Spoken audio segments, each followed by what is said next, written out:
This is He Knows Everything, bringing you that heat far. Got my boy Tomross TV in the building. Tom Ross, what's up, man? Tomross TV in the building. Got good yak, good stogie. We're gonna separate the weak from the strong today, man. Exactly, We're gonna separate the weak from the strong. exactly. So Ross, man, let's talk about it, man. First things up, before we really delve into the fights, because we know the fights, we really want to talk about it. This week, last week, Mm-hmm. the week before last, the week before last. I mean, shoot, we could say the last 2 months.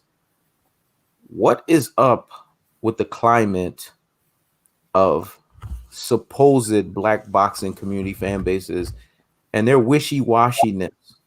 It all started with Leonard Ellerby, and I thought it was very good that Leonard Ellerby wasn't having it. What I'm noticing now is PBC is not playing games. They're basically saying, and they're making the message, if you come in front of a microphone with us and you're interviewing us, you better make sure that you're not talking shit about us. You're Mm-hmm. not talking shit about our fighters, and you're not talking shit about Floyd Mayweather. There has been this thing where they feel the need to talk continuous shit about Floyd Mayweather, talk continuous shit about Javante Tank Davis, and talk continuous shit about PBC. Leonard Ellerby's had enough. And see, you cannot be stupid enough. Because I'm going to use plain words here. I'm not going to use my quote unquote jargons. I'm using plain words here. You can't be stupid enough to sit here and think and have such a peon brain and think that they don't have handlers that are bringing them information back to tell them, hey, this is what's said about you. This is what's said about your fighter. This is what's ultimately going on. Leonard Ellerby had enough. And what Leonard Ellerby did is it was basically an alpha to beta move. He saw the person in front of him. He saw that the person by the name of Blue Blood Sports TV was basically trying to get an actual interview. I think this was going to be the first quintessential interview with Leonard Ellerby. Leonard Ellerby said nothing. He acted as if he didn't fucking exist. Mm-hmm. Leonard Ellerby looked straight ahead. He looked at Sean. He addressed him by first name to let him know, hey, me and this individual, we're on a first name basis. Me and this individual right here, we actually know each other. He's put in the actual work for him to be someone that we can actually go by and talk to. You, on the other hand, I don't fucking know you. So I'm not even going to address you. He didn't address him by name. When it came time for him to keep being persistent, he turned around, looked at him like this and said, aren't you the one that talks shit about Floyd? Aren't you the one that talks shit about Javante Tank Davis? Aren't you the one that talks shit about PBC? No, thank you, sir. I don't want to talk to you. It was very clear. The message is being very clear from PBC.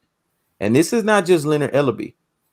What we realized, fast forwarding 2 to 3 weeks later, after the whole Canelo debacle, the Teofimo Lopez got exposed, Floyd came out strategically, and Floyd came out at a perfect opportune time to reiterate what Leonard Ellerby said. Leonard Ellerby already spoke plainly. Floyd spoke in Floyd Mayweather's very controversial but strikingly fashion. And Floyd just basically said, you media, we know what media he's talking about. It's the LDPC. Who else could he be fucking talking about? He's sick and tired of us, our people, because Floyd said, I represent our people. I represent what our people stand for. And it's sad that our own people go on supposed media outlets and always have some shit to say about us. Enough is fucking enough. And that's exactly what happened. Enough was enough. They Mm-hmm. got sick and tired. But instead of them taking this as a learning lesson, instead of them taking this as a moment to reflect and we're going to have to change some things around.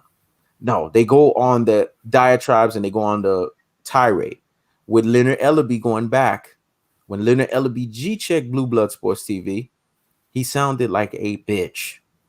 Right. At least when you say something, Double down on what you say.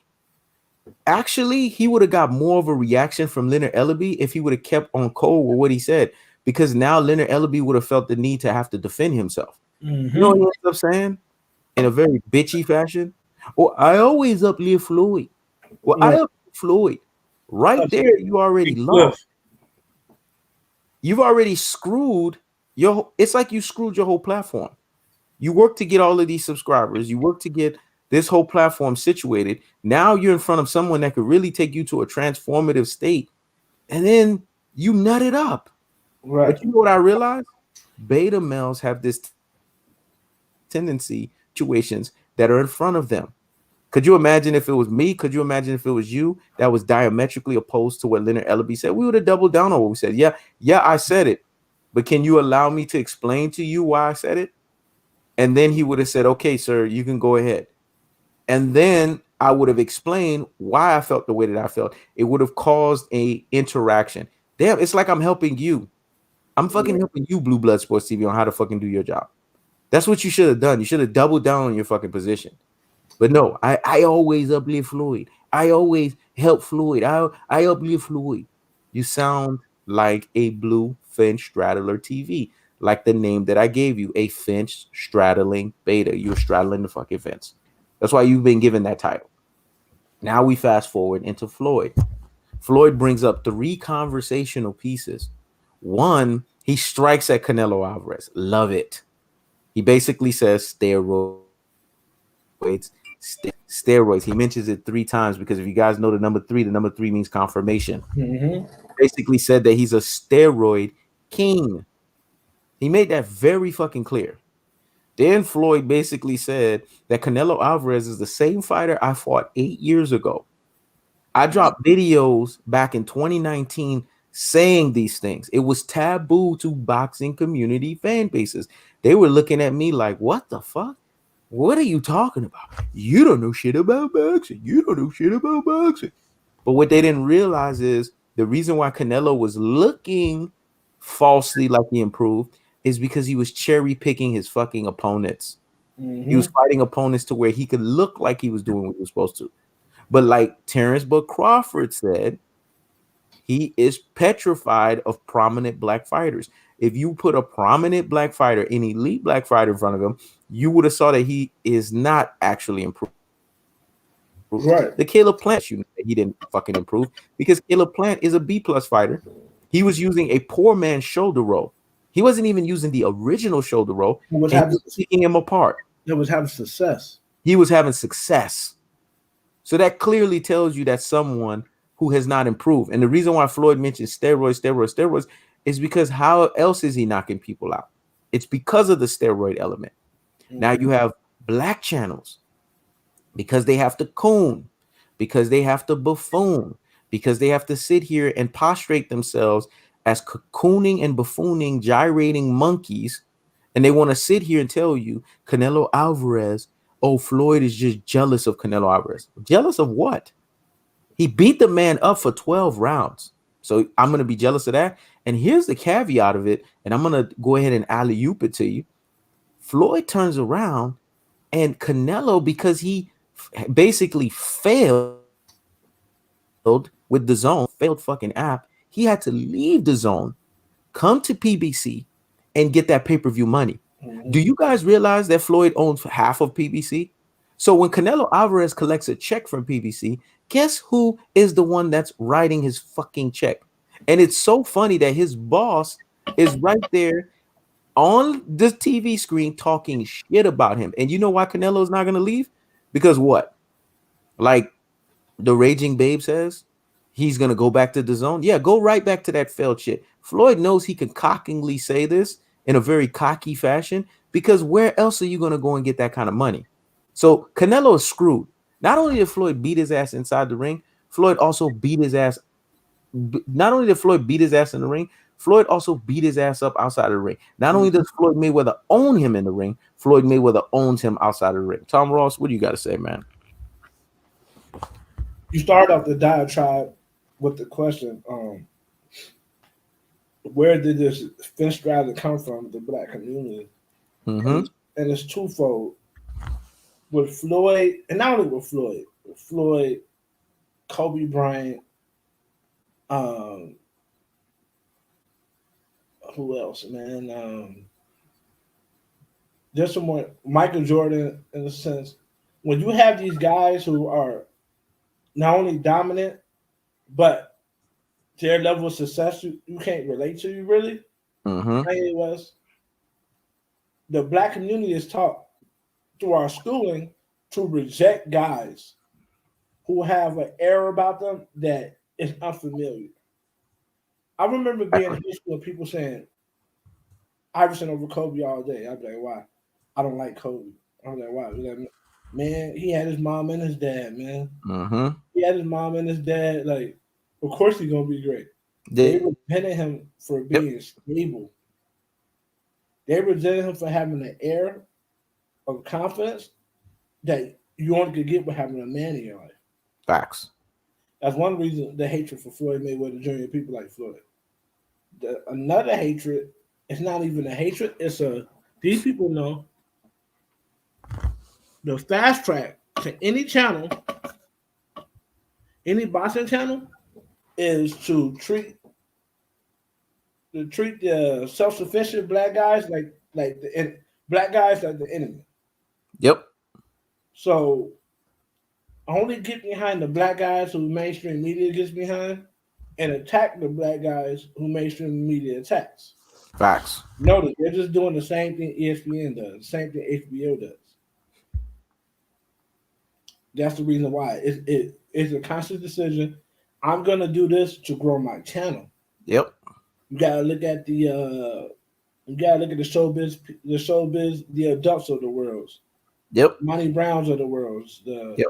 barbershop conversations, the LDBC. The LDBC is back and forth. They claim to have the Black Pride shit, but they back and forth. You know what I'm saying? There's no standard. There's no standard. Yep. And that's because if they stick with a standard, then they gotta stick with that standard even when it's not popular. Mm-hmm. They gotta stick with the standard when it's not popular. Exactly. There's been times where sticking with Errol Spence wasn't popular, but if you Mm-mm. had integrity, you did it. Tank, um, Deontay Wilder, Floyd, if you had integrity, you still stick with these guys. Yep. If you were like the other black community, or the other, you jump back and forth, or you flat out just hate on black fighters. Period. Until the media gives them props. Exactly. It's the reason why certain guys had to go through so much before they could have a certain level of success. Andre Ward had to go through a lot to Mm-hmm. have success because black people were hating on Andre Ward. Mm-hmm. We have enough money to make everybody who we want be stars if we support their fight. Facts. We don't support their fights, then we laugh at them because they need the help of other people to support their fights. You know what I mean? Who else? Bernard Hopkins had to go through a lot. Mm-hmm. Floyd had to go through a lot. He had to bet on himself. We don't support our own fighters, not in the meet, not us, those of us that have YouTube channels, and not with our money. But there and all, we want to point fun at them though. We want to say blase this, blase that. The only black fighters I'm against are the ones that are against their own people. Facts. Because the people come before the fight game, come before sports. Yep. All this shit is fake to me. The people is what's real. Yep. Sports shit is what it is, man. Yep. In my mindset, black people supposed to been got together and made their own shit. Yep. You know what I'm saying? But the people, if you're putting the sports, this is why I never could be a Sugar Ray Leonard fan. He was a sellout. If you're putting the sport and all these other people before your people, then I can't get behind you. Exactly. I can't get behind you. You know what I'm saying? But that's where you get this shit from. You get people who will sacrifice integrity for the advancement of their channel. You got some people who are diametrically opposed to black alphas because they can't relate. They can't relate mentally, spiritually, or emotionally to someone who has enough confidence to go against the grain. Yep. When you look at these guys who don't like Floyd, just look at them. They're yes men, do boys. They're the type who never had a grasp on anything. They always Exactly. catch up their whole life. Yep. And it's interesting that you said that because um what people have to understand bigger picture is this topic in of itself is so deep and it's so interwoven with so many other things because when I sat there and said that Monty Brown is literally sucking cinnamon toast crunches nutsack, I Right. had to be vulgar with that, and I had to say that in such a vulgarity that basically he's getting rear-ended, and that's why he's wheelchair bound. And I will continuously say that because when someone is capping for somebody, it's one either they're doing it because they need to bring up their platform because their platform is stale, their platform is boring as hell. People are not checking for their platform, so they're gonna need something to shock it. Let's be honest. Monty Brown, there's nothing about him that excites you. The only thing that excites you about him is the fact that he's talking Canelo right now so that he could bring in Canelo Alvarez fans. Let's just be honest about that. Mm-hmm. So when you do not have a platform that really stands out like that, you need to create something that's going to stand it out. And it's just like how Don Vaughn said. Don Vaughn said, I guarantee Monty Brown is paid to talk good about Canelo. Facts. And the funny thing about it is that's just the reality of it. What people have to understand is no one's checking for anyone like that. Now, Bodywork Boxing said low, but you on it. I don't know what you mean by that. Are you talking about I think when he's you saying he joking, I think he's saying or you're basically saying that I'm on it with Monty Brown? Please explain that, and I really want you to explain that. So I'll leave that while you make that explanation so that I can counter it or I can agree with what you're saying. But anyways, back to the point that I'm making. The reason why he's become Monty Clown, and I like Don's interpretation of that, is because when you've put yourself out there as originally this is what you are, and that you represent black fighters and stuff like that, then all of a sudden out of nowhere, you turn around and you're now representing someone that doesn't look like your own identity. That right there is the worst thing you can do when you represent us. It's the worst thing you can do. So mm-hmm. when I come at you with vitriol and I come at you with a level of disdainment, it's not because I'm hating you. It's the message that you're sending across. Your message is not organically who you. Okay, gotcha. Bodywork Boxing. You say you're hitting the hell on that, but being humorous at the same time about money and the knee pads. Okay, facts. Okay, now Right. okay. That's Told why you, I bro. asked because Told sometimes you. I could take stuff that people say out of context. And since I'm always in kill mode right now, sometimes I do that. So thank you for clarifying that. The thing that people got to understand is when we look at certain people and we look at how people maneuver, it's very important to look at their intentions. If you're a male, you cannot sit here and say that you're petty. Now, someone said I like BFTB. BFTB, the problem with him is he uses the word petty. Petty is a feminine trait. Unless you're a beta male or you're a woman, you should not be saying that you're petty. A I want to lot of make these that very women, they've been raised by their women, their mothers only, and they truth be told, they had their mother's behaviors. exactly. So you guys have to be very careful with your ears here because when you're something, you have to understand the mentality behind that. When you sit there and say that I like what are those white boys again? The one that Floyd fought. I forgot their name again. They're brothers. Um, Nate Robinson got knocked out Listen, by one of them. pause. The The pause. Pauls. Yeah. Okay. When you sit there and say, "Oh, I actually like Logan Paul," like this pedo goon said, "I love Logan Paul because Logan Paul's petty, and I'm petty." When you say that as a male, that's very scary. So you guys listen to these things and you don't even understand the terminology behind why people are saying the things that they're saying.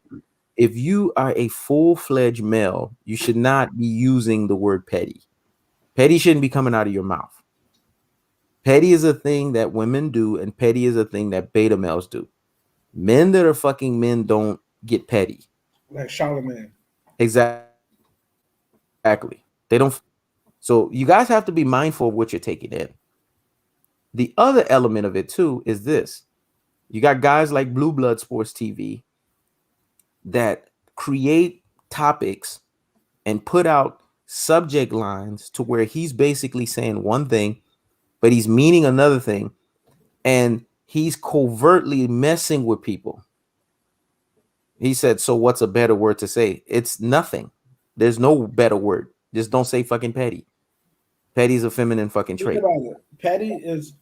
Petty means to be petulant, Exactly. tit for tat. No There you man go. should be petulant, childish, tit for tat. And no You do man should something be because- petty. You do something because that's what you plan to do. You don't do nothing based on another person's actions. There you go.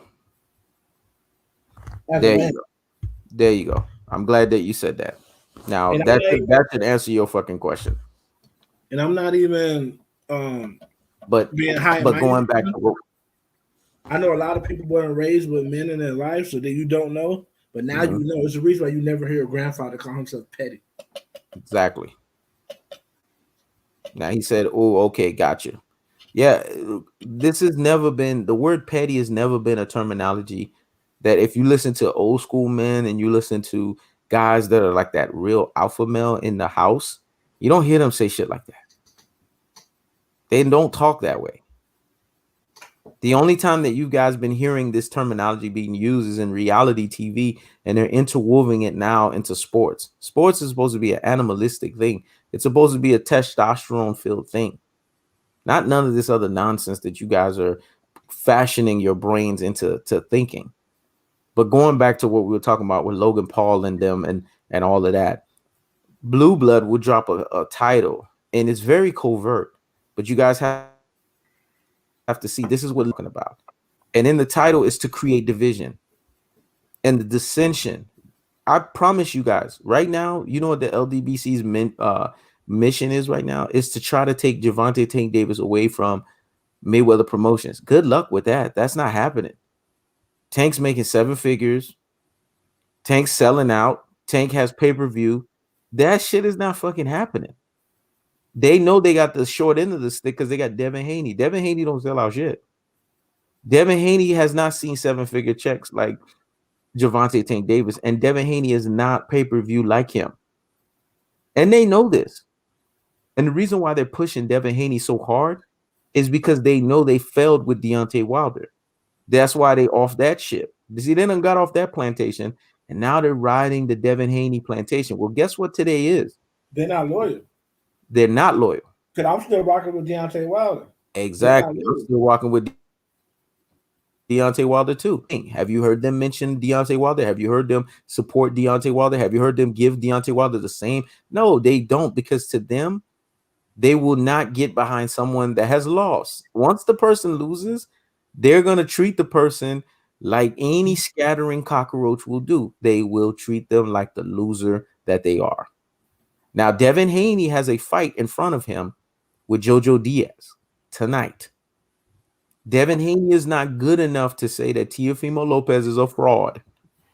Devin Haney is not good enough to sit here and clown Teofimo Lopez when in actuality, the fighter that he's fighting tonight has knockout power.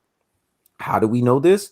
His last fight against Tevin Farmar, this guy not only dropped Tevin Farmar a few times, he knocked out Tevin Farmar. And what is the difference between Tevin Farmar and Devin Haney in height, structure, ability? You please tell me, because I don't really know the difference between them. They both got the same brittle body. I think Devin Haney's taller. Devin Haney may be a little bit taller, and he's right. Devin Haney's taller, but outside of that, they both brittle. And we know Devin Haney, just like Tevin Farmar, doesn't really have a chin.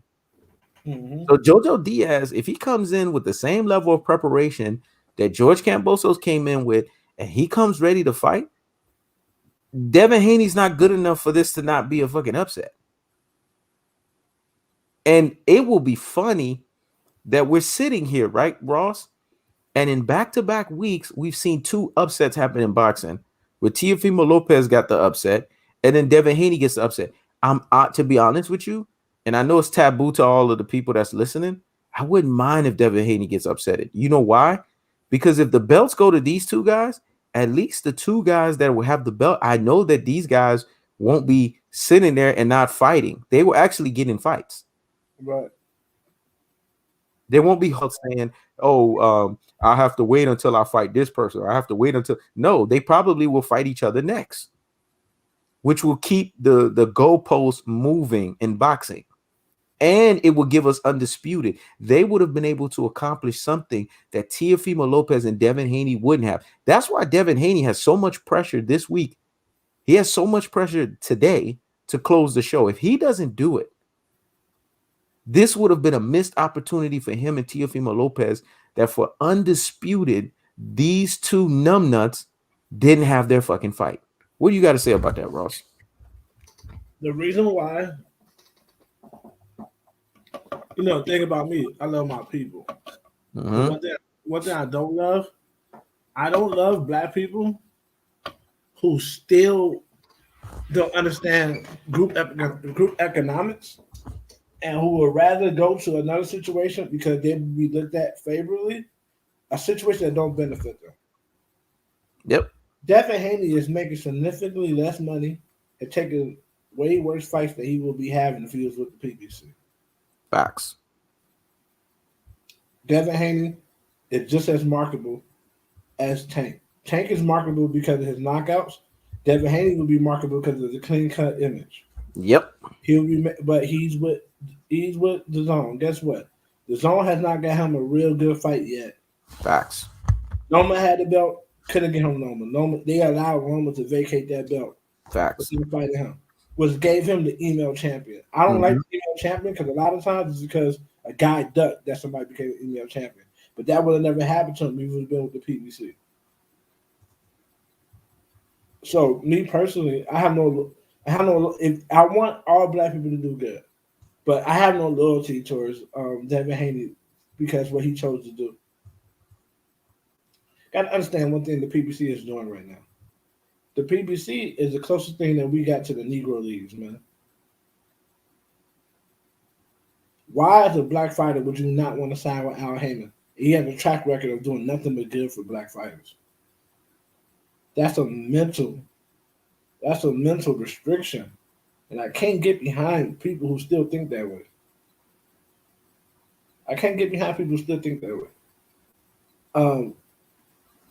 Rest in power to Virgil Abloh, right? But he would rather leave Kanye's $9 billion company to go work for Louis Vuitton just because Louis Vuitton was more known. And several people did that. That's specifically what Bud Crawford and these guys are doing. These black fighters who are not signed with the PBC, they're going to other companies because they would be looked at more favorably because they're associated with white people. So if he gets exposed, I'm not going to give him the leeway that I give Deontay Wilder or any of those guys. I'm going in on his fucking ass. Because you put yourself in a predicament to take weaker fights that fuck up your brand just so you can be affiliated with the white man. I can't respect that.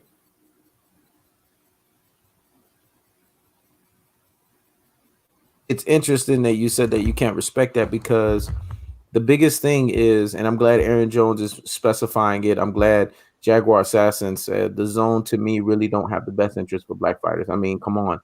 They sat there. This is how disrespectful they are of Devin Haney.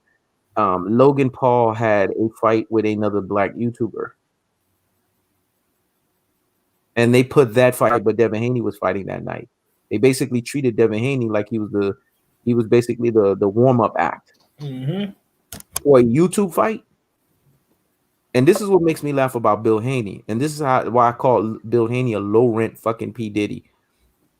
Because of the fact that Bill Haney had spite of the Mayweathers, because he didn't like the fact. And I'm going to tell you what happened with the Mayweathers. And this can be quantified, calculated, verified, and certified. 3 things happen, Ross, and you're gonna laugh. Your cousin's out there in Vegas. Every time I be saying these things, your cousin always come back and confirm what I say. He gonna confirm this. Leonard Ellaby told Bill Haney, "You're not good with managing. Sit your ass down. You won't be able to manage your son the way that I could manage your son." So that's where the beef started with that. Let me do it. Floyd Mayweather sized up Bill Haney and told Bill Haney, "You're not a trainer. Make sure that we're operating in the training realm of training your son, so that he can be crispier than a fucking 3-piece." So put him up under us. And Mayweather Sr. basically said to Bill Haney, and that's why Bill Haney has bad blood with Mayweather Sr., that you don't know shit about boxing. You know that's a Mayweather terminology to the through and through. That's Roger Mayweather, but Senior was Roger Mayweather, but Senior was channeling Roger Mayweather, and he said that's something they all say, but that's something that Roger Mayweather made famous because of how he says.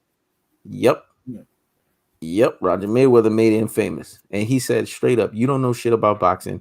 You need to stay behind the shadows and let us just completely take hold of this guy that you have in front of us. Up under our hands, he's going to become a special fighter." Bill Haney didn't like that. So Bill Haney was under the mold of listening and getting his ear influenced by the LDBC, and basically started going on their shit, tirading against the Mayweathers. So he basically was able to influence his son and get his son away from that. If you guys notice, his son has been having chinks in the armor ever since that happened. Go date back to Alfredo Santiago's fight. You guys will see how Devin Haney's been getting picked apart opponent by opponent by opponent. Before that fight, Devin Haney's shoulder roll was crisp. Devin Haney was not getting touched up from a defensive standpoint. But when Bill Haney publicly disrespected Floyd Mayweather Sr., everybody saw it when it happened. Floyd was trying to give Devin Haney instructions, and Bill Haney felt the need to be so disrespectful to basically size up Senior. And he was like, "Oh, Senior's not getting the instructions out fast enough. So I'm going to get the fucking instruction." But you're going to do that in public? You're going to do that in front of everybody? Right. You're going to be that embarrassing? So he pulls his son completely away. His son had aspirations of eventually, ultimately going up on the PBC. He was like, "No, we're not going to go that route. We're going to supposedly be independent." So they weren't signed to nobody for a period of time. I want Ross's cousin to fact check this, and I'm guarantee you're going to fact check it.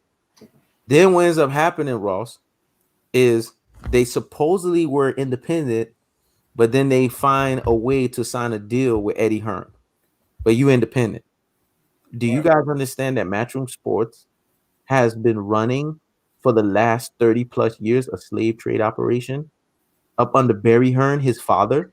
Right. His father got on the podium. He had an old senile moment and said, "I don't understand." This is when Dillian White was gyrating on the microphone and just saying whatever he wanted. Mad. He was unnerved. And he got on the microphone. He said, "The nerve of these fighters. There was a time where these fighters, they just basically were under our foot, and we had our foot on their necks, and they did whatever we told them to do. This used to be a slave trade operation." And you know what Eddie Hearn did? He took the microphone away from Barry Hearn, and he basically was like, "Oh, my dad, he's just having a moment right now." But his dad told the truth. This is who you went and had your son signed up under. If you look at the way that they've been maneuvering, that's exactly the way they've been maneuvering your son. Not only have they got him not to get the Teofimo Lopez fight, they failed in that regard. They failed him with Loma, like Tomross eloquently mentioned, and they failed with getting the Gary Russell Jr. fight. Do you guys understand how prominent that fight would have been for Devin Haney? It would have been an all-black affair, man. It would have been some shit and that's the thing. They think if white people not involved, if the rest of the nation's not involved, can't be big. No, two white black fighters could be a big fight. Exactly. It would have been their version of Floyd and Zab Judah. It would have been their version of that in their own way. And you know how you would have built it? You would have revolved that fight in it. You would have the perfect place to make that fight would have been at Atlanta, and you would have done it during Juneteenth. That's exactly the way that I would have promoted it because it would have been perfect. But they're not thinking. And not only are they not thinking, what it also revealed is that they were ducking Gary Russell Jr. See, people don't want to talk about this. Yep. Gary Russell Jr. was gonna expose Devin Haney. You know how I know now without a doubt? Because we look at the way he performed in the Gamboa fight. Substitute Gamboa out, put Gary Russell Jr. in there. Look at the way he performed in this Jorge Linares fight. Substitute Jorge Linares out and put Gary Russell Jr. And Gary Russell Jr. famously told Devin Haney, "You are an amateur professional." Do you understand the level of disrespect that a fighter is, the level of vitriol that's coming out of their mouth for them to call you an amateur professional? Like, who says that? That, to me, when he said that, I bust out laughing for about a good 3 hours straight. I was like, man, that's creative to actually say that. But when you think about it, it's actually true. Devin Haney is so much of a professional to the point to where he's an actual amateur. Because you got to think of the brilliance and the intelligence behind what Gary Russell Jr. said. And to be honest with you guys, Gary Russell Jr. would have fucking schooled Devin Haney. But leave it to Devin Haney and Bill Haney. They go on LDBC channels, prostrate around and lie and say, Gary Russell Jr., we gave him an offer sheet. No, you lowballed him. Don't say you gave the man an offer sheet. See this, and this is where I'm going to get Ross riled up.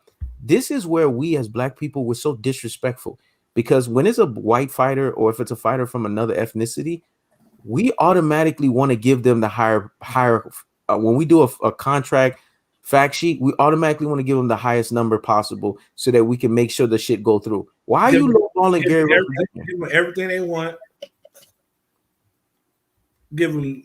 Oh, you want to wear illegal gloves? Okay, cool. I wouldn't let nobody else wear these gloves, but all right, you are white. Like, no, man. That's what fucking bit Deontay Wilder's ass and bit him in the ass. Exactly. Looking at the bottom line, Deontay Wilder got paid handsomely, but Deontay Wilder would have fared better if he sold out. He would have fared better if they would have worn legitimate gloves. He broke his hand in his first round. Yep. And he sold out. All because of the quote unquote mighty green dollar. And Devin Haney and them have done. This is where they try to rationalize in your brain that a Jojo Diaz fight, even though it's not a bad fight, is a better fight than Gary Russell Jr. There has not been a fight that Devin Haney has fought.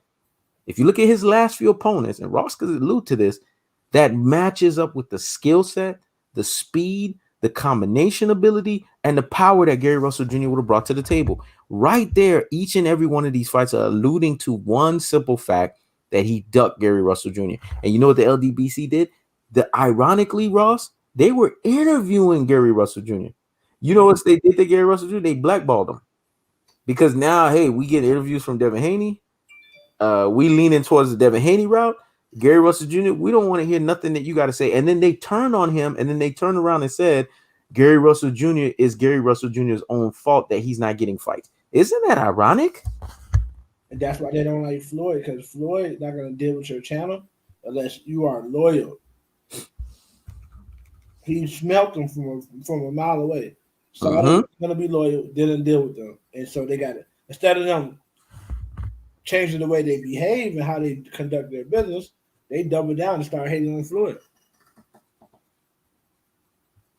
That's the problem. Wilder don't realize is this. You don't have to like people. You don't have to be in love with them to work with them. We all go to work and work with people we'd rather not be around. Facts.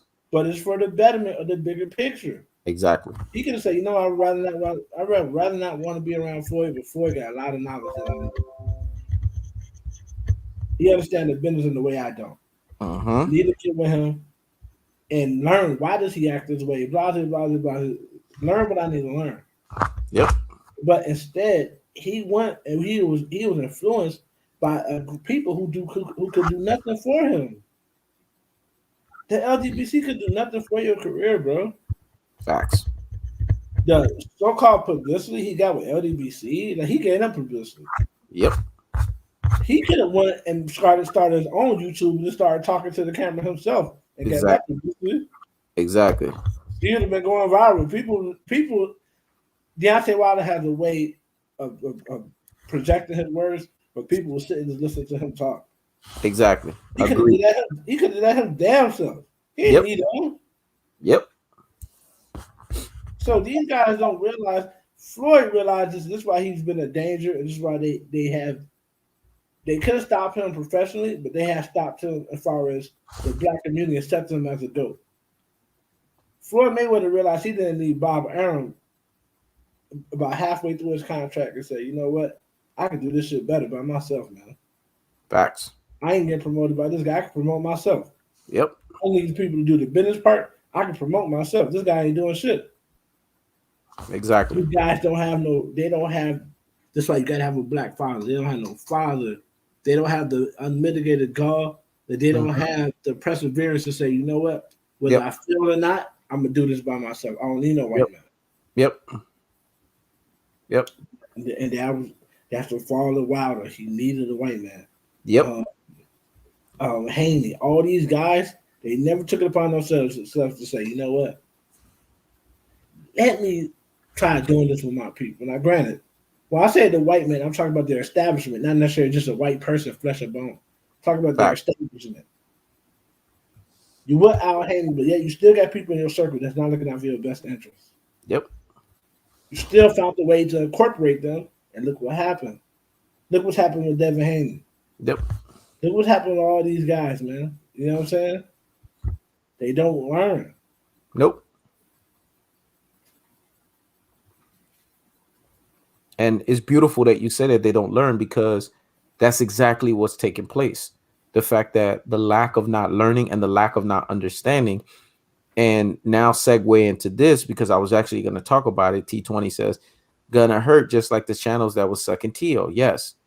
If you notice, and I have to mention this, the first guy that got the assault, because I was waiting for the super duper hype job variation to get exposed. You guys know I've been calling this thing since day one, that this was a super duper hype job variation. Now we got this guy, Punch Drunk Boxing, that's wanting sympathy because he's supposedly in the hospital from a car accident, yada, yada, yada.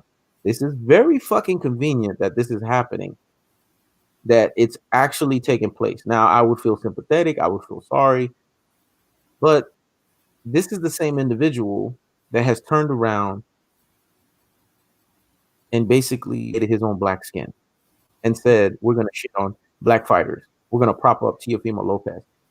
This dude right now, and I saw it right after Teofimo Lopez got exposed, he was having an epic meltdown on his channel. Now he's all of a sudden preaching humbleness. You got to be humble like Teofimo Lopez, and you guys need to. It's just very convenient that now he's wanting sympathy because of something. And I'm not making fun of what happened to him. If it happened, it happened. But it's just very ironic that he just didn't do what Teofimo Lopez was willing to do at that moment. Take accountability for your fucking loss. Say that I supported the wrong fighter. Now, Reject Robin, I won't ever mention his name because he's a fucking Robin to me. So I call him Reject Robin or Renegade Robin. Y'all should already know who the fuck I'm talking about. He tried to take accountability, but he tried to do it in a very wayward way. Well, I'm now leaving Teofimo Lopez Sr. because they don't have any class. And, you know, they're just stupid. They're being stupid. They're being idiots. Idiots. That's the terminology he likes to use. They're being idiots. No, you don't get to jump off the ship. Right. That was your favorite fighter. That was who you supported. That was who you thought was going to propel you. You need to take ownership of the loss. And Ross eloquently and brilliantly said, look, that's your Robin. Go ahead and attack your Robin. I didn't see the brilliance behind the strategy, but when I sat there and thought for 5 seconds, because that's all I need, 5 seconds, I said, there's brilliance in this. Let me fucking do it, because the timing makes perfect sense, because now it's making him feel the L. The views of that damn video has showcased the ingenious in what Ross has told me, and he needed to eat that.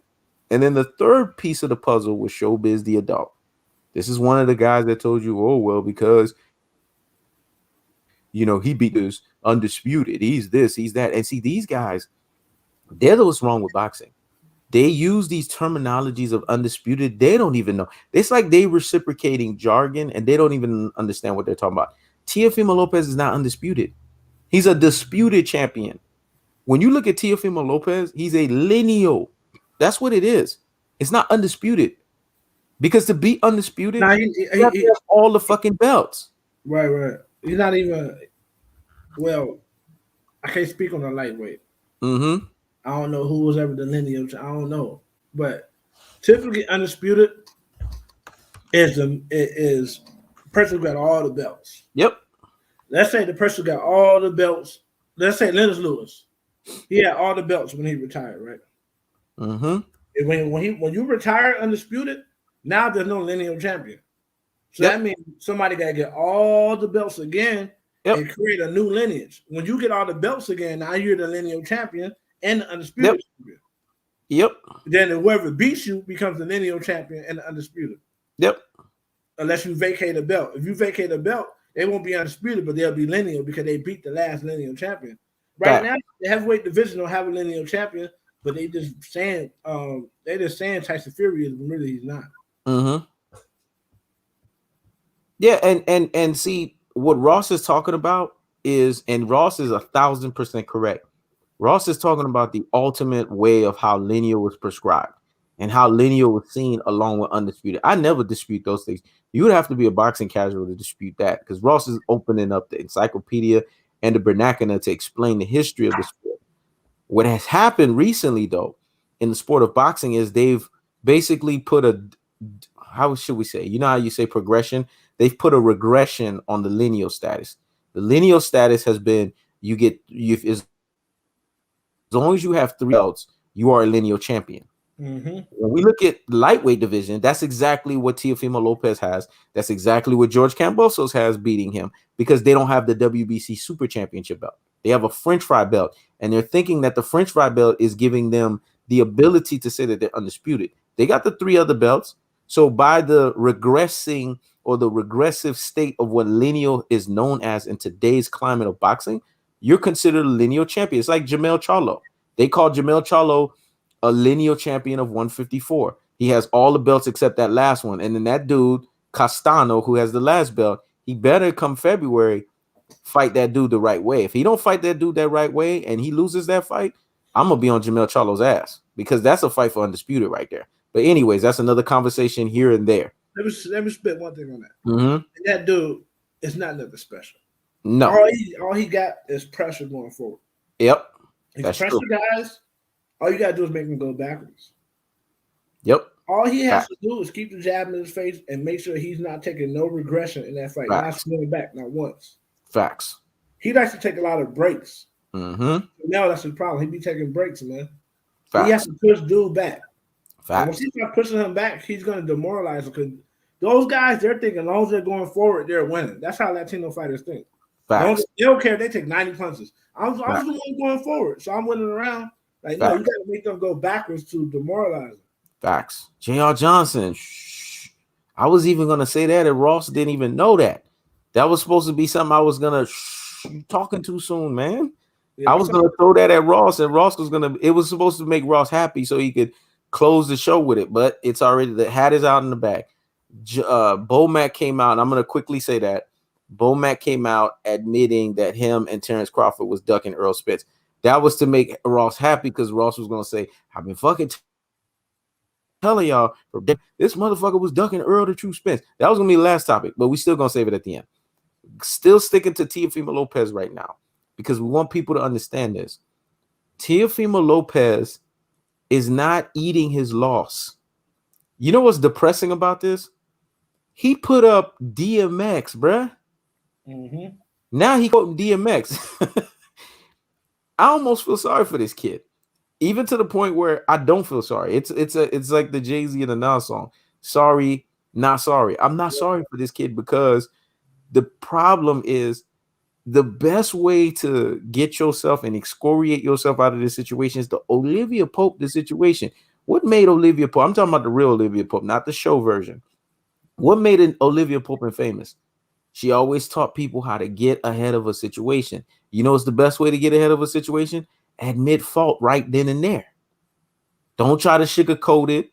Don't try to act like you did this, you did that. If you wrong, get ahead of it, apologize right then and there, and be done with it. Now we can deal with the ramification, because once people know that you immediately apologize and you're sincere about it, they can't really attack you on that. Now it's more of, okay, you need to get your ass on an apology tour and admit what you need to admit. That's what Teofimo Lopez should be doing. If he wants sympathy, he wants empathy from the boxing community fan base, just say, look, all of these years, I've been believing in my own super duper hype job variation status. I believed in the hype. I got exposed. I got to get back to the drawing board.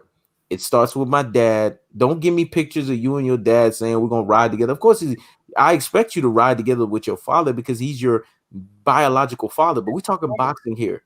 And in boxing, you need to tell your father, look, you led me all the way up past Golden Gloves. And you led me all the way up to this point. I can't continue on this mission with you at this point,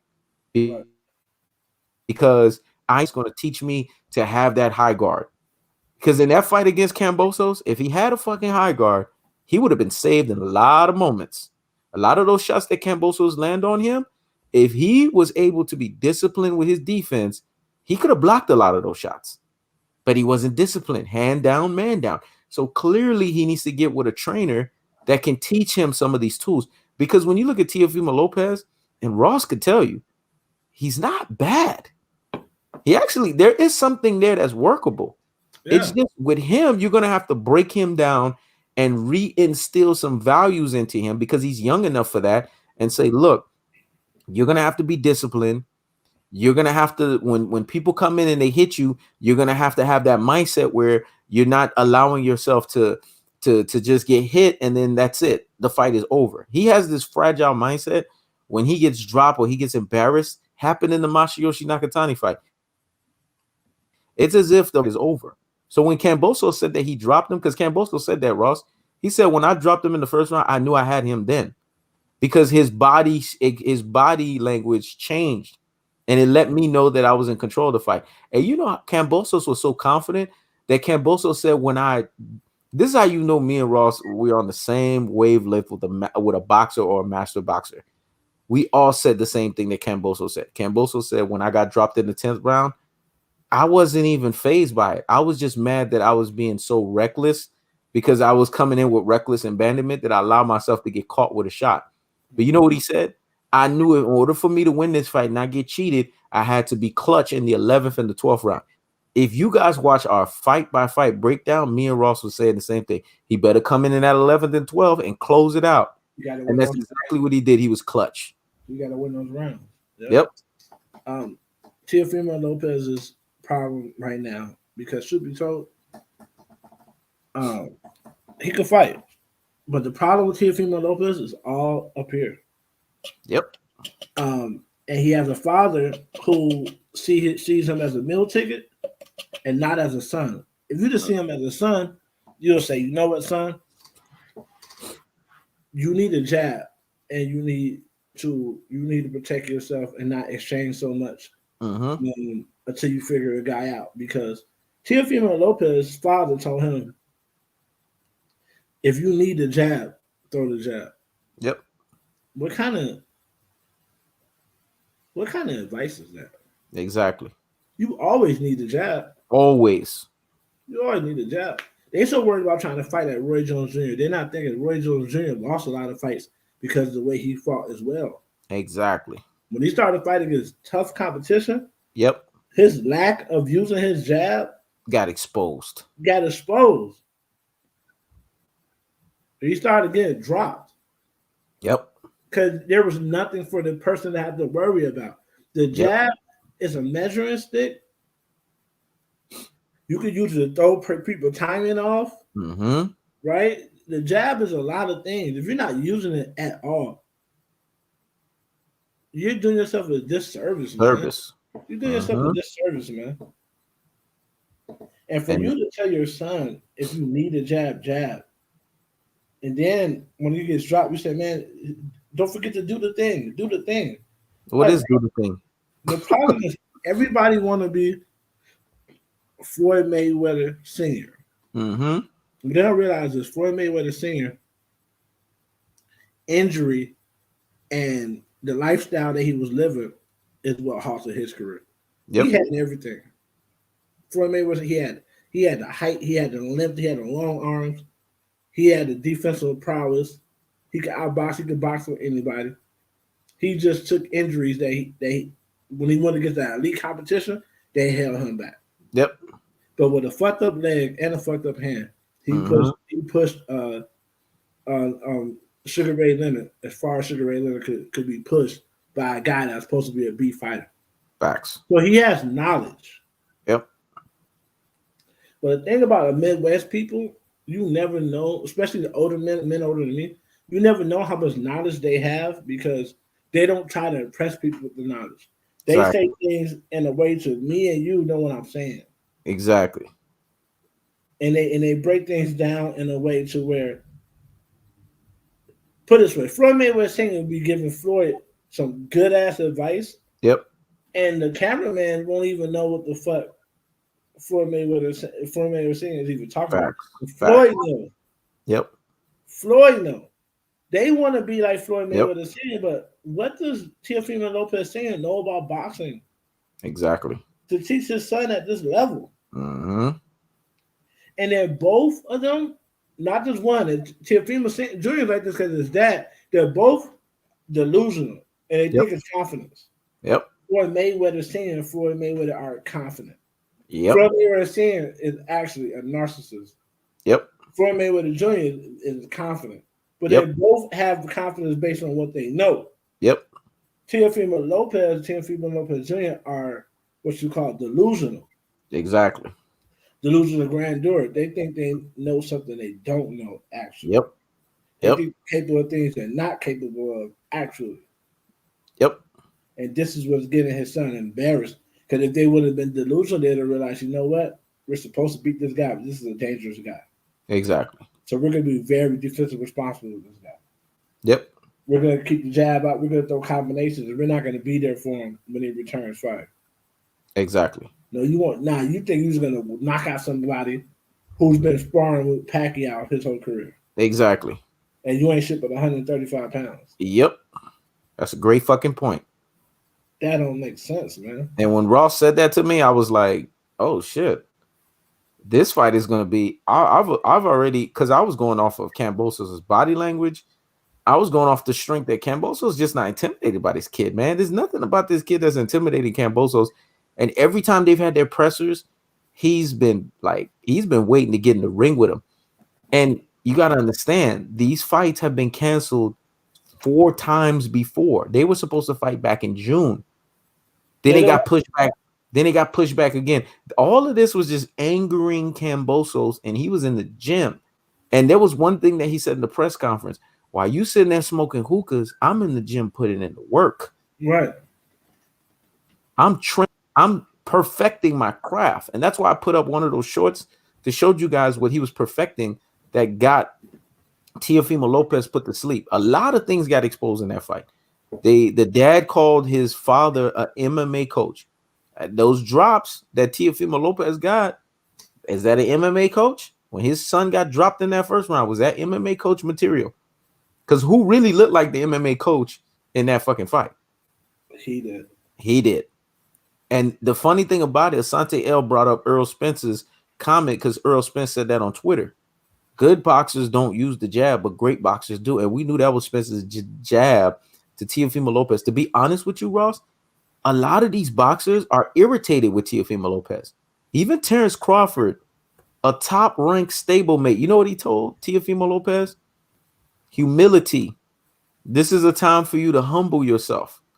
Because even Bud realized, why did you allow you to let your dad to dictate you getting away from Top Rank? This fight wouldn't have ended the way it would have if Top Rank ESPN Plus was running this fucking fight. No. His dad thought that he knew best for his son and took his ass over to what Tomross eloquently said, a failed app, The Zone, and look what ended up happening. They actually allowed him to fight a fair fight on fair terms, and he got exposed. This is not no Bob Arum's protecting you type of deal. This is the problem. The problem is they knew good down well how dangerous Kambosos was. That's the reason why they were ducking him. Mm-hmm. They took it to a purse bid because they thought that they could weigh him out and he'll just give up. Yep. He didn't give up. He didn't. So the fight ended up happening. Mm-hmm. The whole time, they're so delusional, they thought they could fight him the same way they fight everybody else and still win. This is how delusional these guys were. They thought they knew this guy was dangerous. They didn't prepare for the danger that he presents. Mm-hmm. Instead, they thought they could wait him out. Hopefully, he would give up on the fight. Mm-hmm. And when they did fight him, they thought their best bet was just to go in there guns blazing and see if they could get a knockout. They knew they couldn't box him. Think about it. Teofimo Lopez never fought like that. They knew he could. They felt they mentally beat themselves. They said the only way we beat this guy, we got to get him out of there in the first couple of rounds. Yep. So after he was out there in the first couple of rounds, they were already, what's the word? They're already demoralized. Demoralized. Yep. That was it. Because you're not preparing your son for the grind, man. When Floyd Mayweather prepared for fights, he prepared to fight to the very end. Yep. When he sparred, that's why the fights are so easy, because he spars. When he spars, it's not like when he boxes. He spars, he actually fights 15 rounds toe to toe. So if he has to do that, he can. Yep. Then when he get in there, it looks so easy because he can outbox you, and then when you get in a toe-to-toe situation, you can't beat him because he's prepared for toe-to-toe. Exactly. With big-ass motherfuckers like Errol Spence. So if you're a motherfucker that's a regular 147-pounder, you can't do nothing with Floyd Mayweather. Yep. He in there with a young lion fighting 12, 15 rounds. Facts. You know what I'm saying? If you're not willing to do these things, then you could be they throw the word great around like a motherfucker. Mm-hmm. Everybody's great all of a sudden. You could be a good fighter, but you can't be a great fighter if you're not willing to go above and beyond. Exactly. And it's interesting you said that because Andre Ward told Teofimo Lopez after the Masayoshi Nakatani fight, he gave him the blueprint. Ward told him, Andre Ward said knockouts will not sustain you. As you start going up the ranks, you're going to have other things in your tool set. Yeah. Take that Masayoshi Nakatani fight as you looking at it as you need to go back into the drawing board. Take it as a loss.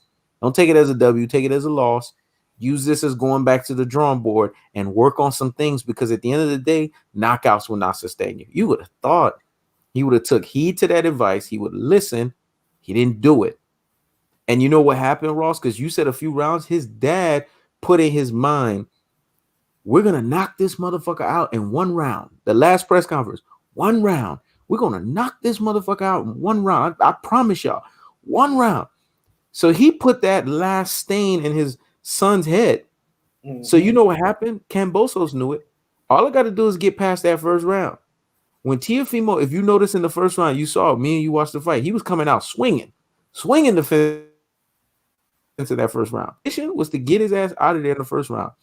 When Kambosos survived the first round and he passed it and ended up dropping Teofimo Lopez, and the opposite effect happened, psychologically, Teofimo was done, because in that first round, the mindset was to knock him out. But ironically, he got dropped. And I like the way they zoom the camera in. I love when they do that with the reactions of these fighters. If you know anything about body language, you know in that moment, his body language told you he had a defeatist attitude.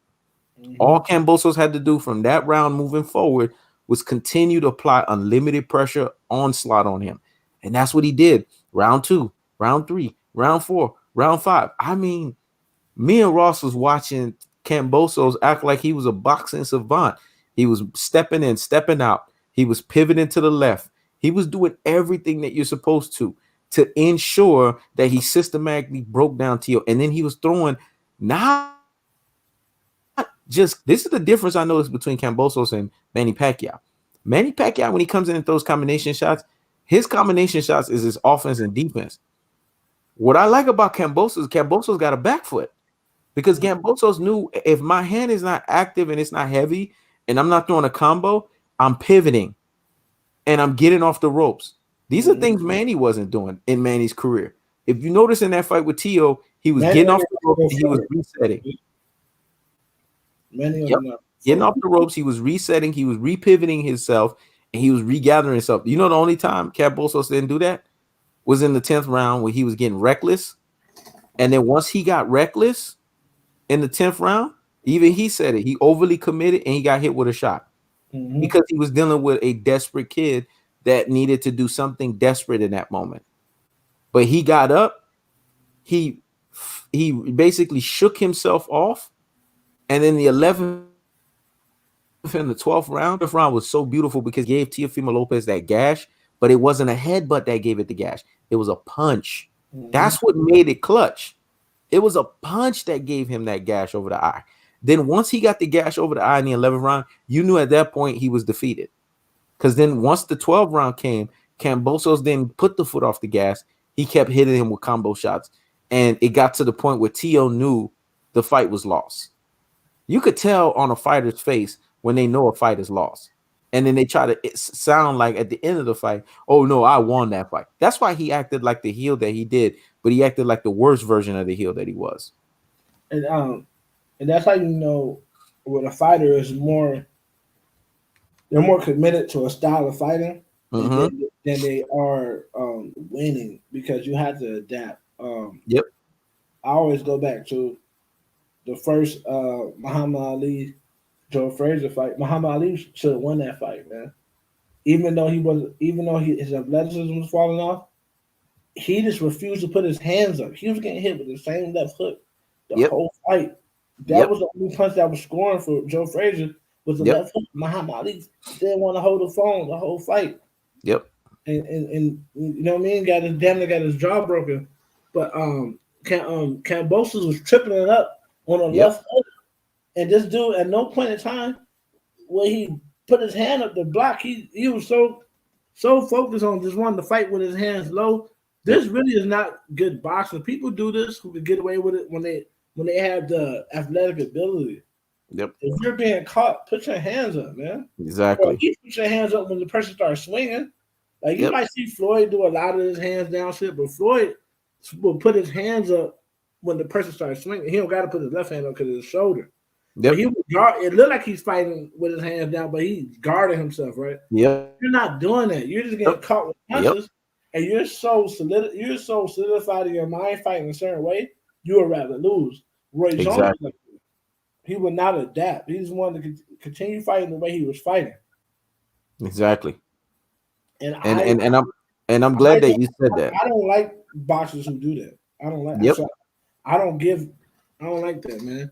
And that's why I always mention Sergio Martinez, and that's why I mentioned Roy Jones Jr. prior, because I said that when I first saw Teofimo Lopez in front of me, I said, oh, he's part of that mode of fighters.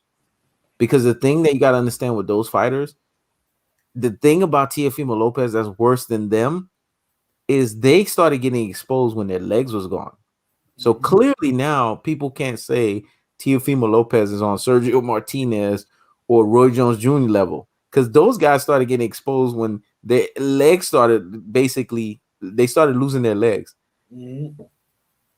Teofimo Lopez, before that even happened, at a young age, that's even worse. Like, this is the time that you're supposed to be showcasing your athleticism, your stamina, your explosion. But here's the thing. There's a lot of other fighters that are athletic, they're explosive, they have stamina, but they also can hang with you from a speed standpoint. And that's what Kambosos was able to hang with, because how is Teofimo Lopez faster than Manny Pacquiao? This is what Kambosos is dealing with in sparring. So when Ross said that to me, he was like, yo, hold up. He knows. I heard Kambosos was sparring with Manny Pacquiao. When he said that, I said, oh, I already said upset. I'm double confirming upset at this point. Because in sparring, he's dealing with a guy that's throwing punches at a very awkward kind of movement that's going all over the place. Teo don't fight that way. Teo fight very comfortable. Teo just come in, give you a quick zag, bop, bop, bop. And Manny don't fight like that. Manny goes in eight piece combinations, bop, bop, bop, bop, bop. Then you think, man, he's done, and then he's right back in another 8, bop, bop, bop, bop, bop. That is different than somebody coming in and throwing 2 quick zag punches and then coming out. That means you're used to more.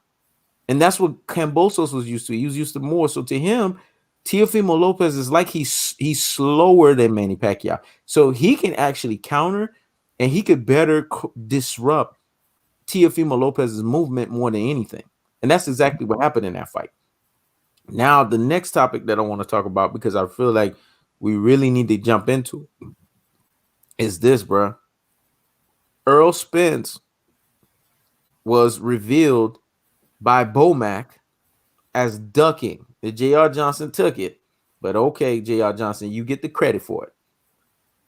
He basically came out, Bomac basically came out in a very slick way to say that they were ducking Earl Spence. He was put in front of a microphone in front of Fight Hype, and they were asking him, hey, why is Terrence Buck Crawford not fighting Earl Spence? And then he turned around and he said, well, let's just be honest. At one point, when Spence fought before the car crash and he fought before the retina, I'm not going to lie. He was a dangerous fighter. He was a dangerous fight. But now at this point, we got to get him. We got to get Earl Spence while we can get him. We feel like, he's gone through the ringer. So why not have the fight and push for the fight now? If you're smart, you understand that that's basically them thinking they can take advantage of someone that they originally thought in their minds they could not take advantage of. Mm-hmm. So that's a duck. I wanted to bring to you, and I wanted to see what Ross had to say about that, because Bomac just said that, I think it was 2 days ago. So what's your take on that? I heard about it, and the reason why, I didn't run and make no videos about it is because I always said this, man. Mm-hmm. It was apparent. It's apparent.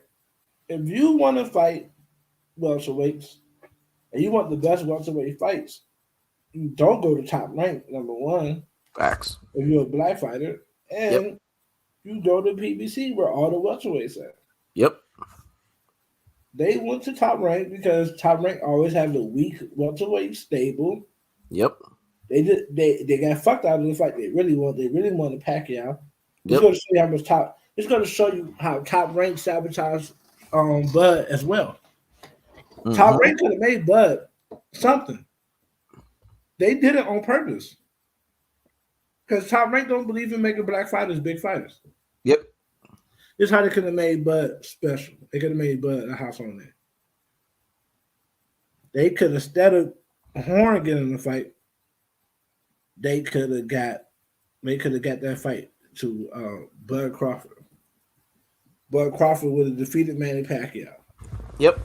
He would have had that buzz. Yep. But thing is, Top Rank has a problem. They want black fighters to be under their thumb. Yep. He didn't get him to fight. Instead, he got Jeff Horn to fight. Nobody even knew who Jeff Horn was. Exactly. This is what they do at Top Rank. That's why anybody that's a Bud fan, I question if they really care about boxing or not, because you have to admit that Bud went over there to duck Errol Spence and to duck the welterweights, so he's not a victim. Exactly. Because Bob Arum does what he does. He's done what he's been doing. He's been fucking black fighters out of their money and fucking them out of opportunities and giving them an opportunity when it suits him. And by that time, typically, you're worn out and you're basically led to the slaughter at that point. Yep, that's true. This is what Bob Arum does. Mm-hmm. So to say that he's wrong for doing that, you're basically saying you're telling a snake is wrong for biting you. A snake bite people, man. That's what they do. Exactly. You're wrong for going to buy that fucking snake and putting it in a little conservatory and feeding it every day and thinking it's never going to bite you. Yep. That snake is eventually going to bite you, man. Exactly. Because it's in its nature. It's in Bob's nature to try to keep his foot on the necks of black fighters. He did it with Floyd. Yep. This is historically known in boxing. Mhm. So for you to then to go behind Floyd and then go over there anyway, lets me know that there's a fundamental problem with people like Roy Jones he has a Bud Crawford mindset. Mhm. These guys who side with these certain people, they have those mindsets. Mhm. They don't mind getting abused by white people, Nope. but they have a problem with Floyd being his own boss because in reality, they envy Floyd and they look up to him. That's But true. they're senior to Floyd, and this how fucked up we are mentally. A lot of senior people feel like they can't show love to a junior person who has succeeded and done more than them.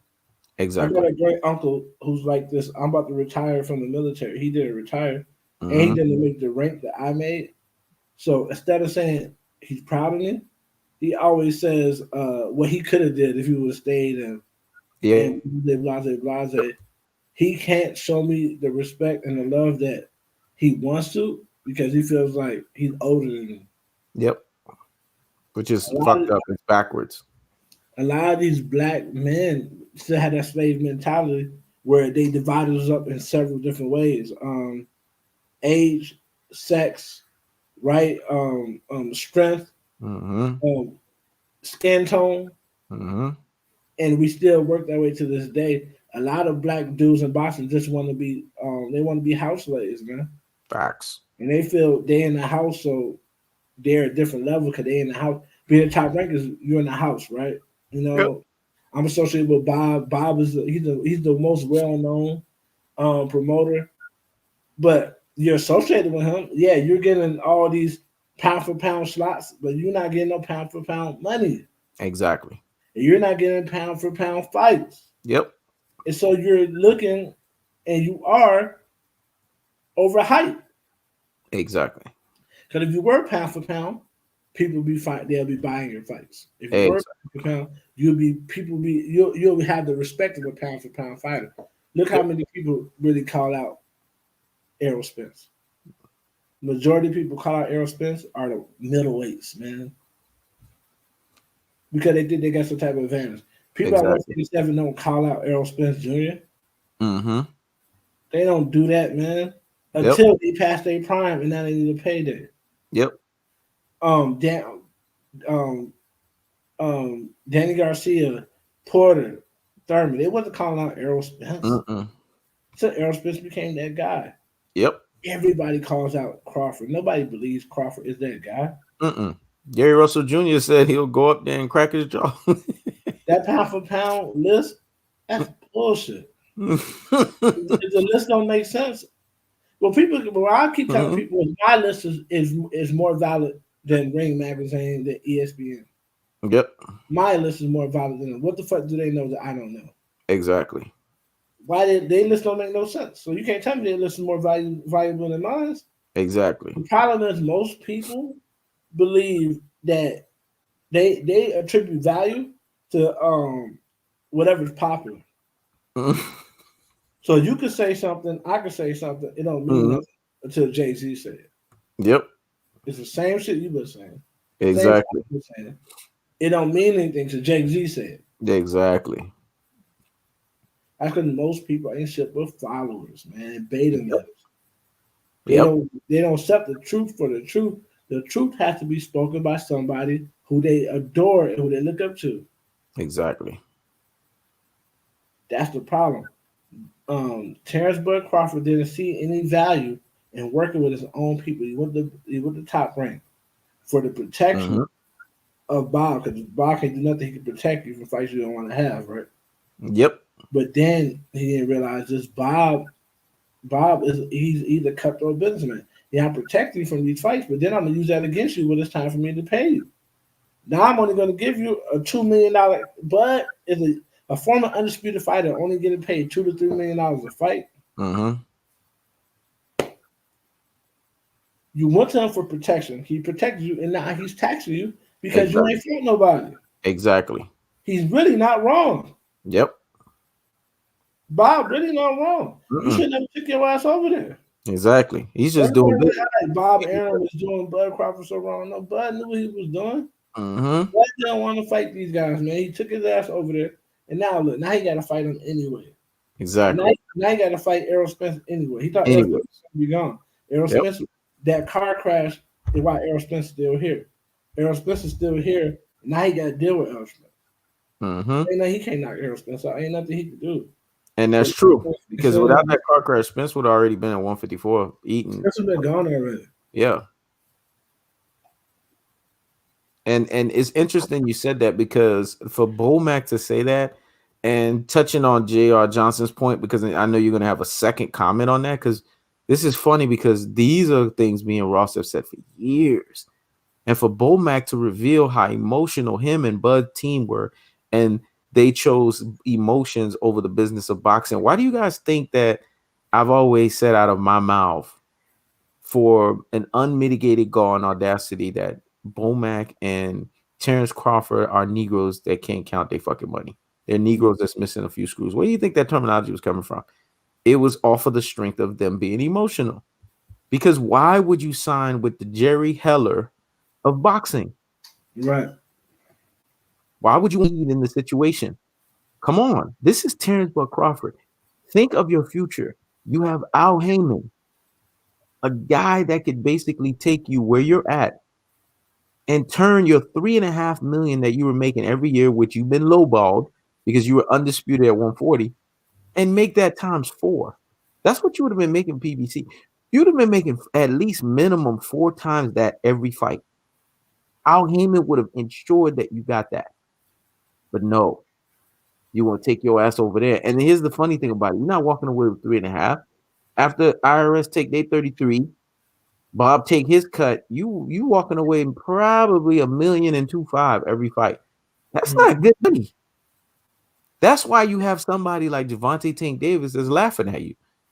He's walking, driving around with Ferraris. He's driving around. That's why he hated Tank. Because Tank, let's be honest, Tank hasn't gotten undisputed anything yet. And a lot of that has to do with the fact that these smaller guys in these smaller weight classes is ducking them. But Tank is making more money than this guy. Mm-hmm. Tank is commanding way more than he ever could command.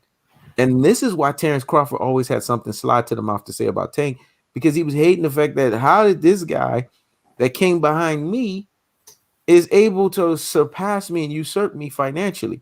It's because that guy right there is on the right side of the block. Right. He's on the right side of the fucking street. Yep. John Smith, look at John Smith right now. John Smith, you know you wrong. Because John Smith was the one that Ross was calling last week that said T.O. gonna knock out Kambosos. And then halfway in the fight, Ross was like, yo, put up the comment. Then this dude, Kambosos, man, Kambosos gonna win this fight. Now you saying JoJo with the upset? This dude's all over the place, man. You can't trust him. That's why your ass is laughing. Look at him laughing out loud. You damn well we can't trust you. Anyways, the secondary point that I want to make of why Bomac said what he said is because it's very prevalent that I think Bomac has looked at his back at his life. He's clearly having an advanced stage of midlife crisis, because let's just be honest, when you're that obese, midlife crisis finds you quicker. And he's realizing that, you know what? I fucked up Bud's career because he's Bud's manager. I fucked up Bud's career bad. Like, I could have had Bud and me making a whole lot more money where we would have to deal with this. Now, they said they left Top Rank. I'm calling bullshit on this, Tomross. You know why? Why haven't we known the name of the promotional company that they've signed with yet? You're gonna laugh when I tell you this. They've been rejected. Mm-hmm. They tried to sign with other people, and they said no because they're trying to sign for a specific amount of money, and they being told no because guess what? Bud don't sell tickets. Damn. So they tried to sign with DAZN and Matchroom, and Matchroom said no. Are you serious? Yeah, they said you're asking for way too much money. Yeah. Wow. So they didn't leave, wow. and now they fucked. Wow. I'm not out of all this shit they've been talking, they probably gonna be forced to take the 60-40 anyway, but they can't get no money nowhere else. Wow. Wow. But did all that. He did all that. I'm not surprised that you said that, man. He did all that shit to try to avoid the Spence fight, and he still got to fight for the 64. So what you telling me is they're basically saying that he can't sell a chicken deal, let alone a cookout. They're basically saying what our Bob Arum told him, but they're basically saying this is why we don't want to sign you. Right. Wow. And guess what? You know how Wow. in business, when you walk away from a deal Mm-hmm. and you come back, the deal off the table. Yep. So now Bob probably gonna say, "Man, I'll let you come back, but at 1.5 fight." Exactly. Now 1.5 ain't shit, but like 750,000. Yep. Bro, Yep. listen, that motherfucker was supposed to. This is the thing. These guys, all they want to do is just box, and then they want to complain that they're not getting the fights they want, and they want to complain that they're not getting paid the way they want to get paid. Yep. The only way as a black fighter is to make sure you get the fights you want, and you paid how you want. You have to make sure you have some type of hand in the business. Yep. And that's what Al Heyman, because Al Heyman is not going to hold your hand. He's gonna close the deals for you as an attorney, but he's not gonna hold your hand, bro. You're gonna have to promote yourself, and you're gonna have to show that you want these fights, and he'll get them done. These guys, they don't want to take control of their careers. Yep. They want Daddy to take control of the career. Then they want to be able to hide behind him, say, "Oh, well, he's the reason why." Like Canelo and De La Hoya still be together. De La Hoya ain't stop. If De La Hoya ain't get frustrated and stop telling him he need to fight other people. Yep. Once De La Hoya got frustrated and said, "Man, no, you need to fight Charlo. You need to fight these guys." Yep. Canelo got the fuck up. Canelo got the fuck up out of there. Put their ass in a lawsuit and get the fuck up out of there. Because he don't want to fight. Canelo he ain't no better than he ain't no better than Crawford. Canelo don't want to fight nobody. It's why when they criticize each other, it's hilarious to me. It is hilarious because they both the same. None of these niggas want to fight nobody who got to bite down and fight through adversity. Yep. And it's funny that you said that because that's also a third level of proving why he's ducking spins. Because he told no by all of these promotional companies. Al Heyman's not gonna tell you no. Take your ass over to PBC. That's another way of showing he's ducking. Why are you still dragging this feet? Why are you dragging your feet with this? And Earl Spence even dropped a tweet and told him, "Man, bring your ass over to PBC so we can have this fight." Because if he goes to PBC, even though he'll be doing the right thing, he'll be admitting all along that he really didn't want no smoke. Yep. Because everybody who goes to PBC gets the fights that they want. Exactly. Where the fuck did Manny Pacquiao go when he left Bob? Manny Pacquiao is a lot smarter than what niggas give him credit for. He took his ass, right? He said, "Man, how can I recoup all this fucking money, man? This nigga been stealing from me." Yep. Let me go over here and fuck with Al Heyman, man. Floyd get this money back. Floyd keep telling me come fuck with him. Let me go fuck with this nigga, man. Get this money back. But still trying. But how you gonna try to go to the zone? The zone ain't got nothing popping. Exactly. And I call this shit. Y'all don't be listening to the kid, man. Only nigga that listen to the kid, you know the sports. I call this shit. I said, man, the zone is gonna be a failed app. Ain't nobody fucking with that. Man. I said, as far as boxing, nobody gonna be dealing with that app. I called it. I laugh at that like day one, man. When he said it day one, that was the funniest thing I ever heard. I called it because, man, America got two real pastimes. Yep. Football has came up and became an American pastime. But football got to toe the line and do certain things. Exactly. People are always gonna watch baseball. Yep. And even if baseball don't make no money, it's always gonna be a sport because it's a Masonic. And even boxing don't make no money, it's always gonna be a sport because it has Masonic roots. Exactly. All the rules and shit, the baseball and boxing, they're all Masonic. That's what people don't understand. Like, that's true. I'm not gonna get into it because that's a whole nother live in itself. Those are always gonna be sports. Yep. You know what I'm saying? Always. And the way those sports are taken in always gonna be the same. When people watch baseball at home, they gonna have them a couple of beers, man. You know what I'm saying? But they go they go to the park, they gonna have them niggas that don't even eat hot dogs at the park, man. Yep. Niggas that don't drink soda at the baseball park, man. Yep. That's how it's taken. When Yep. people watch boxing, they don't want to watch it on no fucking app, man. Yep. They gonna order the pay-per-view. The fight they gonna order the pay-per-view because the Yep. fight they want to see. They gonna order wings and they don't cook the barbecue. They gonna order wings, pizza, big drinks, big beer, and invite people over. Yep. They're not doing this shit on no app. No, not no bullshit app. An app that's not even, bro. Me, I got a different way how I watch these fights. But people who had an actual app, see, I get the zone free. People who had an actual app, the fight be stopping. They be missing whole rounds of the fight. The app is trash, man. That's what happened to me last week. Last week it skipped like 5 times. I'm like, where the hell am I at? It was either you was behind or you was way ahead. Yeah, that's what kept happening. You was around behind, and then at another point you was like around ahead, half ahead. I said, yeah, because when I went out of it and I went into it, it's like it skipped forward. I'm like, what the hell? So I knew that shit wasn't gonna work, man. Because the app is not. First of all, the app is not. It don't work properly. 2, people aren't buying it, right? Exactly. 3, guess what? The UFC do a pay-per-view. The UFC do a pay-per-view every Saturday. Yep. So because the UFC do pay-per-views, guess what? Pay-per-view not going out of style. They not. They only will work if the pay-per-view was going out of style. Exactly. But pay-per-view not going out of style, so that means there's still a business in pay-per-view. There is. And as long as there's business in pay-per-view, guess what, man? Nobody's not fucking with that app, especially not at that price. And that's why Canelo took his ass over to PBC, and now Floyd is making a check off of him. I mean, that's why Floyd talked to him. That's why Floyd had the audacity and the unmitigated gall to drop those strikes, because he know Canelo ain't going nowhere. Canelo gonna have to eat that. What they're doing is, what they don't realize is they should make that app $1.99. Yep. They should make it. Then if they make it $1.99, that motherfuckers won't keep getting the app deleted again. Yep. You have to say, fuck it, I'll eat that $1.99. Yeah, you eat it.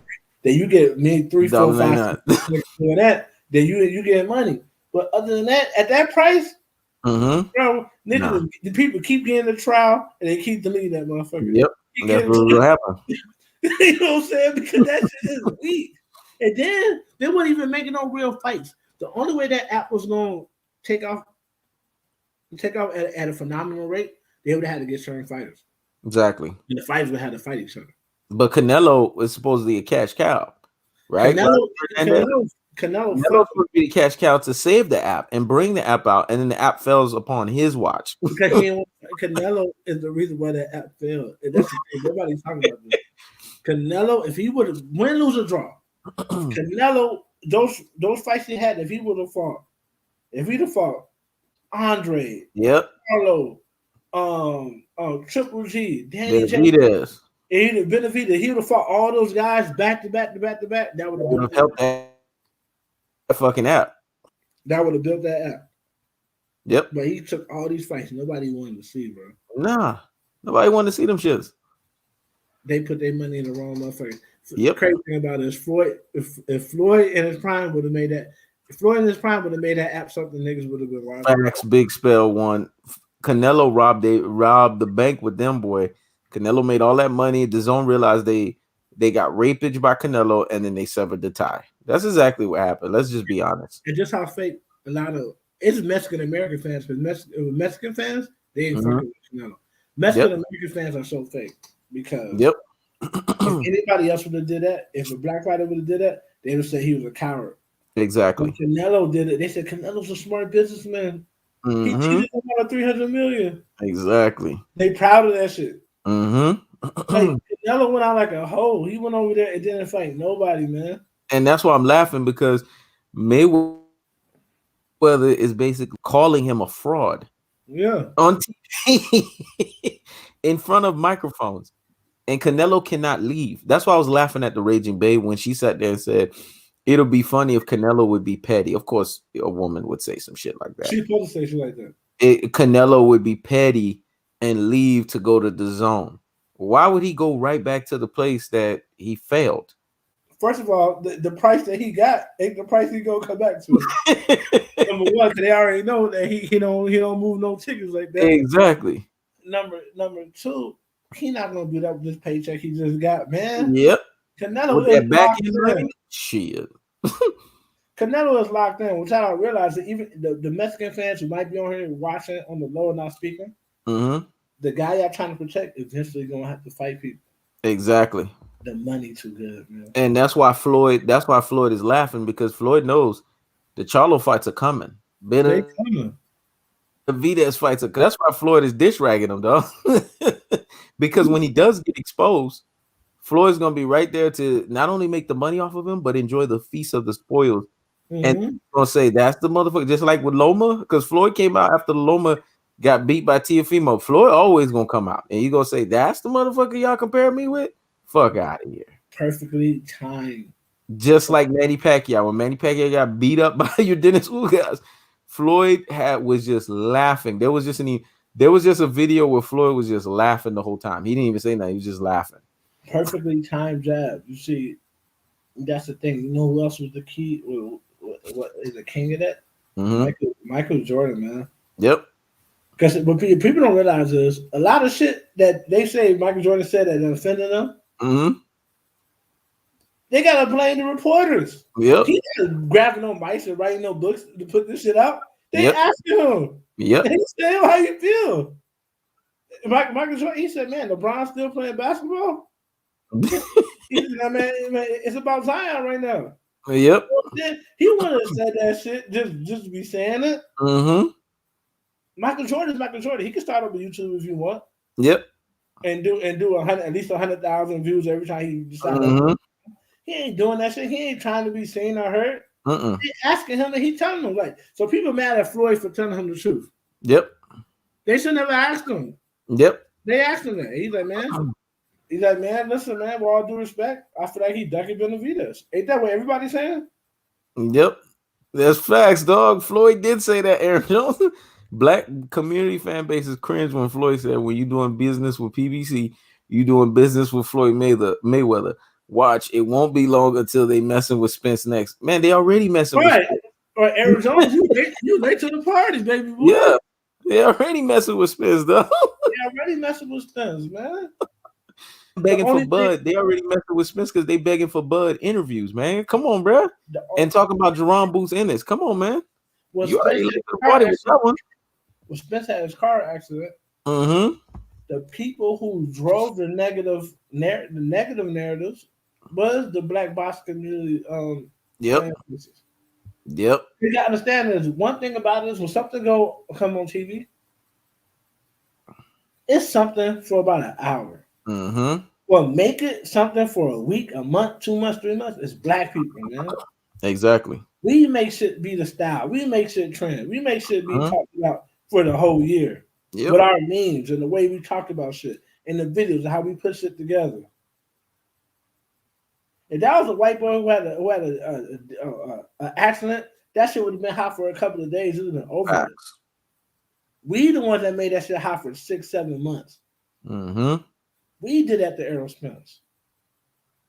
You know what I'm saying? Not me personally, but I'm saying as the black boxing community. You know what I mean? Because niggas so thirsty, they'll use anything to try to build up their brand. Yep. Anything. There's some things I don't touch. I know they'll bend my brand up. I don't touch them because it's not. It violates my integrity to touch. Yep. Like R. Kelly, for example. I ain't jump on his back and do that because I know the bigger picture of what they doing to R. Kelly. And I'm not saying what he do is right or is wrong. But I know the bigger picture to it. I know the history of niggas in Chicago. I know what they do. I know what they don't do. You know what I'm saying? You're from there. You from the Shire. I know what the older guys do. They'll fuck with a bitch that's 18, 19 years old. Put them up somewhere nice. And you know what I mean? A lot of the girls we want to smash, but get smashed by grown women. Yep. I know what they don't do. I know they're not fucking with no with no little 8-year-old girls either. You know what I'm saying? That's unless they just full out pedophiles. But at Yep. the end of the day, the reason why I didn't jump on that because that had nothing to do with R. Kelly. Because there's Mm-hmm. a lot of people in the business that do that. That has something to do with R. Kelly trying to get all his rights to his music. Yep. That's what that was about. Niggas didn't get it. So I ain't touch it at all. I'm saying all that to say this. Majority of the black Boston community fan bases, they'll use anything to propagate their channel. Mm-hmm. No matter how it make black people look. Yep. And they tell there's a saying that says the truth with no compassion is cruelty. Facts. When you're delivering the truth, when I'm dealing with my own people, I deliver the truth, but I do it in a way I still care for my brother. You know what I'm saying? Mm-hmm. You deliver the truth with no passion, you cruelty. You know what I'm saying? So basically, you ain't no better than white folks at that point. Yep. And these motherfuckers basically was Errol Spencer. Before anything even came out, Errol Spencer.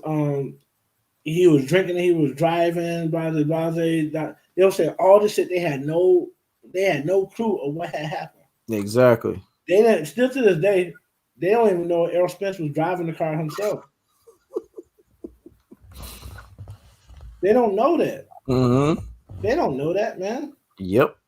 And then 2 or 3 months after that, we see Errol Spence. Not 2 or 3 months, but whenever he got good, he was driving and shit. Okay, so wouldn't his shit be revoked? And wouldn't he? Exactly. What's going on? And nobody doubled back to apologize to this dude. Nah, nobody. They created the damage, and then they get the hell out the way. And that's the problem, and that's the reason why I've been going so hard. Not just against the outsiders, but against our own people who do this. Yeah, I'm going hard, man. You know what I'm saying? Even though my channel ain't a you have to. even You though have my to fight channel ain't a injustice. full boxing channel, it's more of everything. I still boxing is my love. I'm going hard because my thing is this: if you're not gonna hold everybody to the same standard, then you must keep it boxing. Exactly. They always say keep it boxing, but it's not a black fighter. When they say keep it boxing.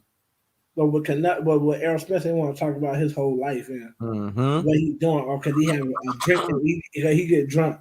Did y'all know the majority of these boxers be drinking and be smoking and shit? Exactly. Sean Porter get drunk like nobody's business. Everybody not Floyd, man. Floyd was raised to be that way. You had to be raised not to be that way. Yep. If you're a Jamaican, right? I'm not saying all Jamaicans drink, right? But if you're a Jamaican, you know what you raised to do a lot. You raised to enjoy yourself and the fruits of your labor. You raised to work very hard and play very hard and to have a very good time, man. When I was stationed on Cuba, it was Jamaican nationals that worked the base. Them motherfuckers party every day. Yeah, I know. I had a partner that was like that every day, though. Every day there was a party, man. And I used to hate the fact I was in the military because I wanted to go to those fucking parties every day. Every day, though, you hearing that? Life, every day you hearing that reggae music, though. You hearing soca, though. Every day it was a party, man. Oh, you gotta understand, man. It's very few people are like Floyd, and we try to make. We don't hold this accountability against everybody. We hold it just for black fighters. They got to be just like Floyd. We so bipolar in the black community, it made no sense. We don't like Floyd. We hate on every chance we get, but every black fighter got to be just as disciplined as Floyd. Which one is it? Yep. Which one is it, man? Which one is it, man? You can't have your cake and want to eat it too. All these motherfuckers is different, man. And I always want to compare a fighter with Floyd. They want to compare Devin Haney with Floyd. Man, let's be honest. Devin Haney's nowhere near Floyd Mayweather. But they always want to make the comparison. And this was the one that got me. Mickey Bay is training Devin Haney. Who the fuck is Mickey Bay? This is a dude that has lost in his boxing career. So what if Mickey Bay has learned up under Floyd Mayweather's feet? He's not Floyd Mayweather. So what the fuck? Niggas that learned under Floyd? They just wanted to be around Floyd and party and to watch Floyd work out. They wasn't learning under Floyd. Exactly. They was with Floyd all them days and then work out with him. Nothing. Mickey Bay was getting embarrassed by Floyd. Remember Floyd when Mickey Bay was losing? Floyd would be on national TV. Floyd would be pulling his ass down. What the fuck you doing, man? Yeah. What the fuck you getting beat up in this fight for? And then Floyd would embarrass them and say, see, that's the problem. Y'all motherfuckers don't listen to me. And then Floyd would show them all of his belts and he say, see, y'all don't listen to me. That's why y'all ain't accomplishing what I'm accomplishing. Mickey Bay was one of those too. And that's the guy y'all saying is training Devin Haney. Don't make me fucking laugh, man.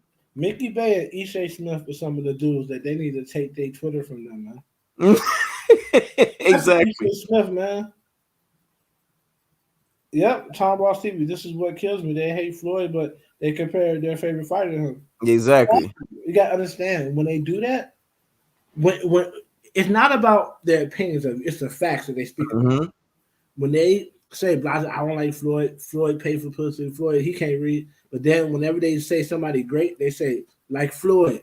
Yep, like Floyd. Or if he did this, he would be like. That's when you know how they really feel. These niggas, Floyd is a goat, man. They just mad that Floyd didn't give them that fight hype or that Dante Boxing Nation come up. They're just mad. Let's be honest, man. That's what it is. But you got to look at the history of fight hype and look at the history of Dante's Boxing Nation. They've been loyal. They were loyal. They never talk shit against Floyd. And that's the thing. They ain't always agree with Floyd either, but they did exactly.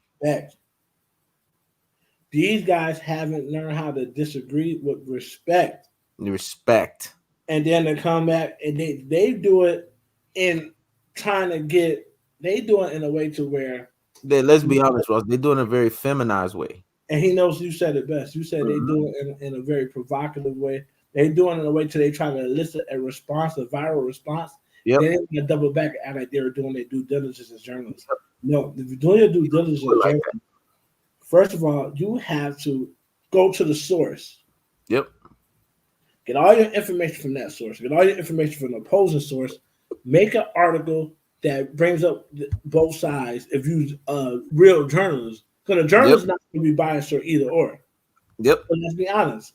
Boxing journalists are very biased. They're very biased against Floyd, and he's not going to fuck with you. Yep. And it's funny because this is what they always always. Aaron Jones got me rolling in the comment section, though. Yeah. I always uplift him. But I always uplift him. That motherfucker was begging, boy. I thought I was listening to a Keith Sweat track. Baby, I'm begging, baby, I'm begging. Baby, I'm begging, right. I'm begging. When people don't realize this, Floyd and Leonard Ellaby don't always get along. Mm-hmm. Because you got to think, well, you're men, you're gonna have disagreements. Yep. It's a respect. At the end of the day, you come out with the best plan of action. No matter who win or who get their way. Exactly. They about your business. Exactly. So it's a way to disagree. That's why Leonard Ellaby not fucking with him because he know there's a way to disagree. It's the way, Leonard, because he said, I always uplift Floyd. And he said, he went out like a bitch when he did that. He said, sir, no. That's what he told me. He didn't even go further. He said, sir, no. When somebody do that to you, damn, that's an old school way of letting you know you ain't shit. I'm not gonna keep going back and forth with you. That's what that is. Oh shit. We're not gonna do this. I'm not going back and forth. I said what I had to say. Exactly. Like the men in my family, they'll call your name. Like once they done talking, they'll be like, hey. That is a dangerous mix. Leave it alone. Leave it alone. You know what I'm saying? They be like, hey, leave it alone. Mm-hmm. You know what I'm saying? Because they done. And do you know? Me and you both know what this is. And I don't know if they'll argue with you. Because everybody who saw that, they know. Even the people that watched the channel knew that he took an L. Yep. They know he took that L because of the way Leonard Ellaby, that we was clowning it all week. Even he knew it because he tried to do other topics away from it. But other motherfuckers reminded him every time he went live, yo, why did Leonard Ellaby say he had to address it? And then he was on his live saying, and begging, Leonard Ellaby, man, why do you do? I always uplift Floyd, man. I always Live Floyd. You shut the fuck up. If you always uplift Floyd, then why you always talking shit about Javante Tank Davis? That's their fighter. That's their Why fighter. you always talking shit about PBC? That's uplifting Floyd? Get the fuck out of here, man. And this is the reason why I say Floyd, he's a master of timing, and he's a master of the ambiance around him, right? Because he could have been said this how many years ago? You think Floyd didn't realize it was doing this? Yeah. But guess what? He knows the sports. Tomross TV, Dante's Boxing Nation. We have been toiling and setting the stage. Yep. So that when he says it, it's not just him having to break ground himself. Yep. The ground's been broken. Now the people, they can just receive it. Yep. You know what I'm saying? Yep. Ross is preaching and teaching to y'all right now. Y'all better get the notepads out and get to the damn scribbling, man. So we did a toiling, and now he just dropped the seed. Boom. Yep. Yep. So now, guess what? Every time you hear an LDBC, you're gonna be thinking about Floyd saying that shit. Yep. Over. I'm predicting this right now. The LDBC is on a decline, man. Oh, they've been on the fucking decline. Yeah, while I'm talking about we've been toiling at them, right? But now, because it's one thing when you got people like us, we're breaking up the foundation, right? Mm-hmm. Then when a nigga like Floyd come and he said what he say, he basically took our hammers that we had hammers and chisels. Yep. Jackhammers. Yep, that's true. I said, man, we finna hear, hey, man, now you got a big ass jackhammer now. Yep. I done stamped this shit. Yep. You know what I mean? Yep. But now you can just say, like Floyd Mayweather said before. The LDBC is blase blase. You know what I mean? And everybody knows. Yep. And when people don't realize that you hate Floyd or whatever, Floyd's voice, the boxer, rings. Listen, man, Rawson famously said that. When you talk Mayweather, you talk boxing. When you talk boxing, you talk Mayweather. I mean, it's synonymous with one another. And the reason why it's synonymous with one another is because with these LDBC garbage trash individuals, they're screwing themselves out of opportunities. Yeah. See, I'm glad Big Spell One said it. That's why anytime Beta Shop instigations come out, I'm always going to remind him. The reason why you hot and bothered like grits is because PBC has banned you. You try to go up against Al Heyman. Who the fuck are you? What power do you have? Well, who are you, bro? Who the fuck are you to even think that you have the audacity to step up against Al Heyman? Do you understand? Al Heyman could end not only your credentials, he could end you. Period. Like you won't even have a voice. If he could call up, Al Heyman could call up YouTube. You would not have a fucking channel. Right. YouTube will block up everything. They see your name, they'll block up everything that come your way. Anything in your title that say the PBC? Yes. Because Al Heyman, he good. If you drop a clip, a 2-second clip, yeah, a PBC fight, that shit coming right off in seconds. It coming right on the damn copyright. That's how lethal that dude is. That nigga ain't playing. I know because Ross know what I'm talking about. I did some shit where I was trying to do like a quick voiceover, but because it had PBC's copyright on it, automatically the copyright showed up. And I wasn't even trying to steal their stuff. I was just trying to make a point about their video. So I had to take that shit down with the swiftness. Yep. And I said, damn, that's how ironclad Al Heyman is. So this is what I'm trying to tell you. It already started. And I'm glad Ross mentioned it. The decline of LDBC is happening because they've blocked up Fred. Leonard Ellaby did what he did to Blue Blood and made this blue Finn Straddler TV say, but I always uplift Floyd. The next time this motherfucker get on a microphone, now you see now he's being very careful to not talk shit about PBC. If he ever get to, because this is the thing with Finn Straddlers, they get an itch. One day he gonna get an itch, he gonna get a scratch, he gonna keep talking shit. One day, you know what's gonna happen? His ass gonna show up to them fights, and you know what they gonna tell his ass?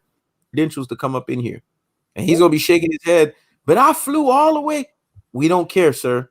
You don't have the credentials, and he's gonna be wondering, well, where did this? Don't worry about where it came from. You do not have. Matter of fact, you don't have no credentials to come up in any of these fights anymore. And then that's when the rippling effect is gonna take place. And here's where the other hit took place in the decline with fucking Deontay Wilder. Y'all stood around the wrong motherfucker. Deontay Wilder sold his soul. We tried to tell y'all that, but y'all wouldn't listen. Y'all wouldn't have paid attention. All Deontay Wilder had to do was fall up under Floyd, fall up under Al Heyman. He just didn't want to do. It's too prideful, man. He was just too prideful. He would never have to worry about no gloves. Yep. And that, you know what? That is like poetic justice, bro. Exactly. And hats off to him because he still made the competitive fights with those rigged ass gloves. But those fights could have been W's. Exactly. To be honest, you don't get power out of nowhere. Tyson Fury still don't have power, y'all. You know that's not going. Mike Jones. You know that shit ain't gonna last long, right? You do realize that, right? These people that you talking about, this is clearly a LDBC Mike. You know these things are not gonna last long, right? So enjoy it while it lasts. Enjoy the spoils. Look at their subscribers. Exactly. They're supposed to have that in the chat. They're supposed to have more. Even way more. They're underperforming, if you ask me. But the bottom line is, it's not going to last long because here's the thing: when you are talking against an entity that you're supposedly supporting, you will be discredited. Once that entity comes out and really puts the hammer on you, you are discredited. So you guys are not talking about that because Barbershop's conversation, beta shop instigations. This dude right here putting up his sub numbers. He stopped doing all of that. You want to know why? Because he's taking a hit from the PBC. So if you guys don't understand how powerful PBC can hit you, then y'all don't know what the fuck y'all talking about. PBC can ding you. They better come correct. They better respect that brand, the brand that they talking shit about. Because if they don't, the brand is going to come back and bite them in the ass. Yeah, the thing about it is, it goes to my other point. Yeah, he's taking pride in the niggas. He's not taking pride in the shit they say. Nope. He's taking pride in the numbers they have. Exactly. These guys think, oh, if you have a lot of numbers or a lot of subscribers, then that solidifies what you say. It don't. What you say is supposed to stand alone, whether you have one subscriber, exactly, 10,000 or 1 million. Exactly. And the fact that you have to go to subscribers or the chat numbers to validate the shit that they say or they do, lets you know they're not going to be around long. Exactly. They're always going to have a look, because it's YouTube. All their subscribers are not going to leave. Exactly. But they're not what they're supposed to be. The LDBC is a conglomerate of, I think, 30 or 40 channels. These guys are supposed to be. Is my channel growing? My channel is constantly growing. I don't have a problem with my channel. Who told you that I had a problem with my channel? That's hilarious. Tomross TV's channel is constantly growing. Who told you we had a problem with our channel? We're not growing artificially. Yeah. That's the difference. But see, he's speaking to my point. He's not asking, do you tell the truth or blah, blah, blah? Exactly. Channel growing. So basically, if you were saying and doing anything to make your channel grow, you'll be good in his book. Yeah. He's taking it from the ass crack. If you're live right now, it's a makeup and a wig, you'll be good at his book because people will then, because this is how black people work. Exactly. They'll sit in here and they'll watch this shit and they'll even comment. But they will share it on their Facebook pages. But if you came in this bitch with makeup on, look like a fucking fool, they will share that to make fun of you. Exactly. And then you will grow that way. And then you'll do like a Kid Cudi, and then the next day you don't have them makeup and you just use them, but you exactly to use exactly. Them. That's what black people do. That's how we operate. Exactly, just like what he's doing right now. Do you realize why that's happening? It's because of the polarization that's being spewed out of my mouth and Tomross TV's mouth. When you tell the truth is ugly. People don't want to hear it. You want to be pandered to. You're a Bud Man fan. That tells me everything I need to know about you. Okay, you got 17 people in the chat, but these 17 people, you know what these 17 people do? Kind of watch them. Rip B. Brazy, Aaron Jones.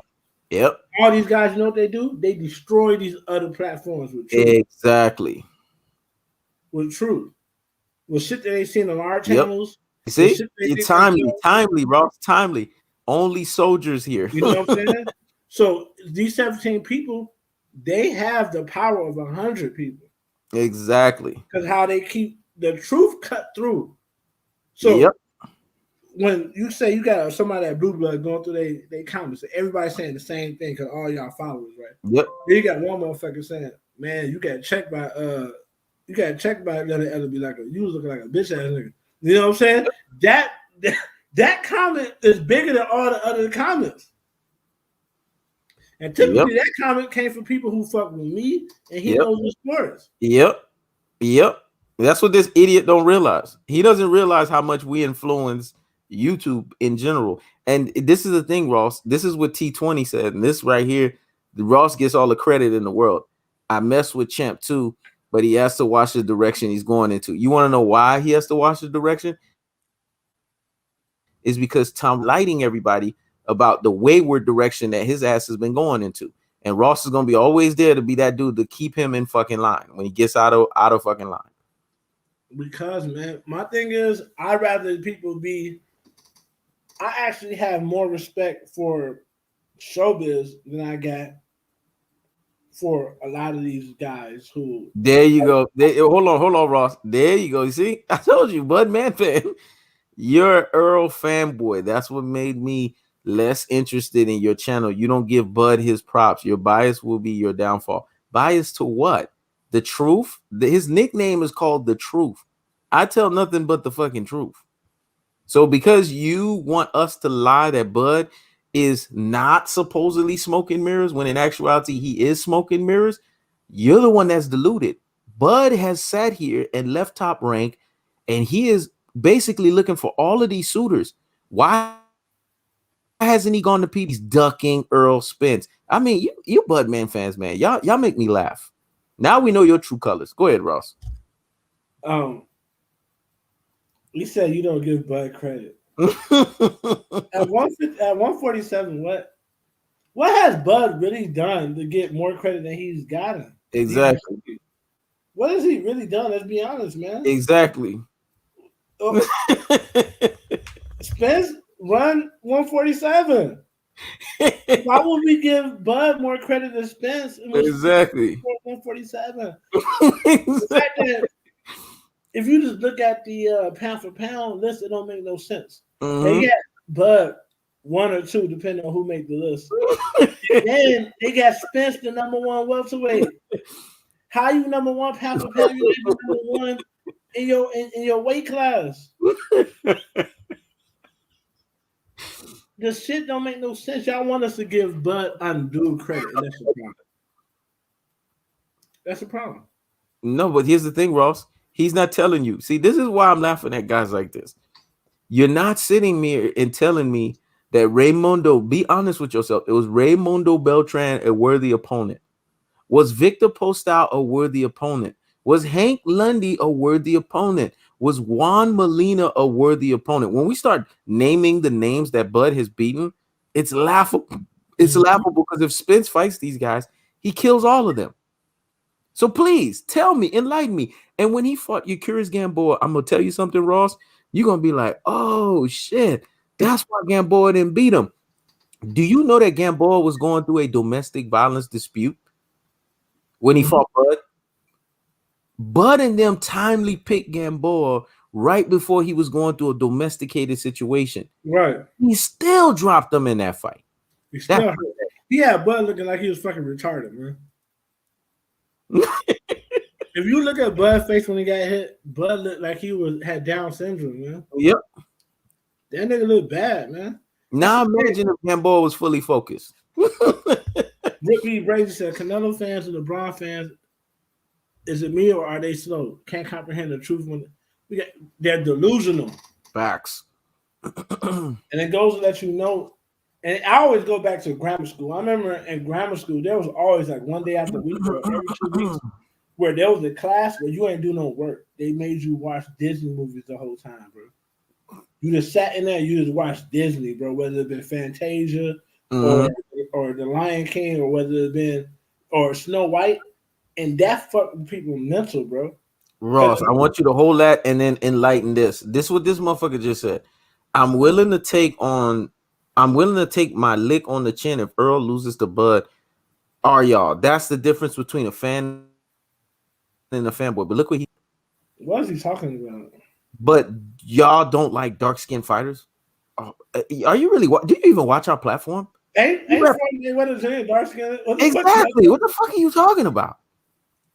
Floyd Mayweather Jr. is dark skinned. See, he know. Now you piss me off. This shit. Some shit don't need to be acknowledged, man. No, that's why I said it.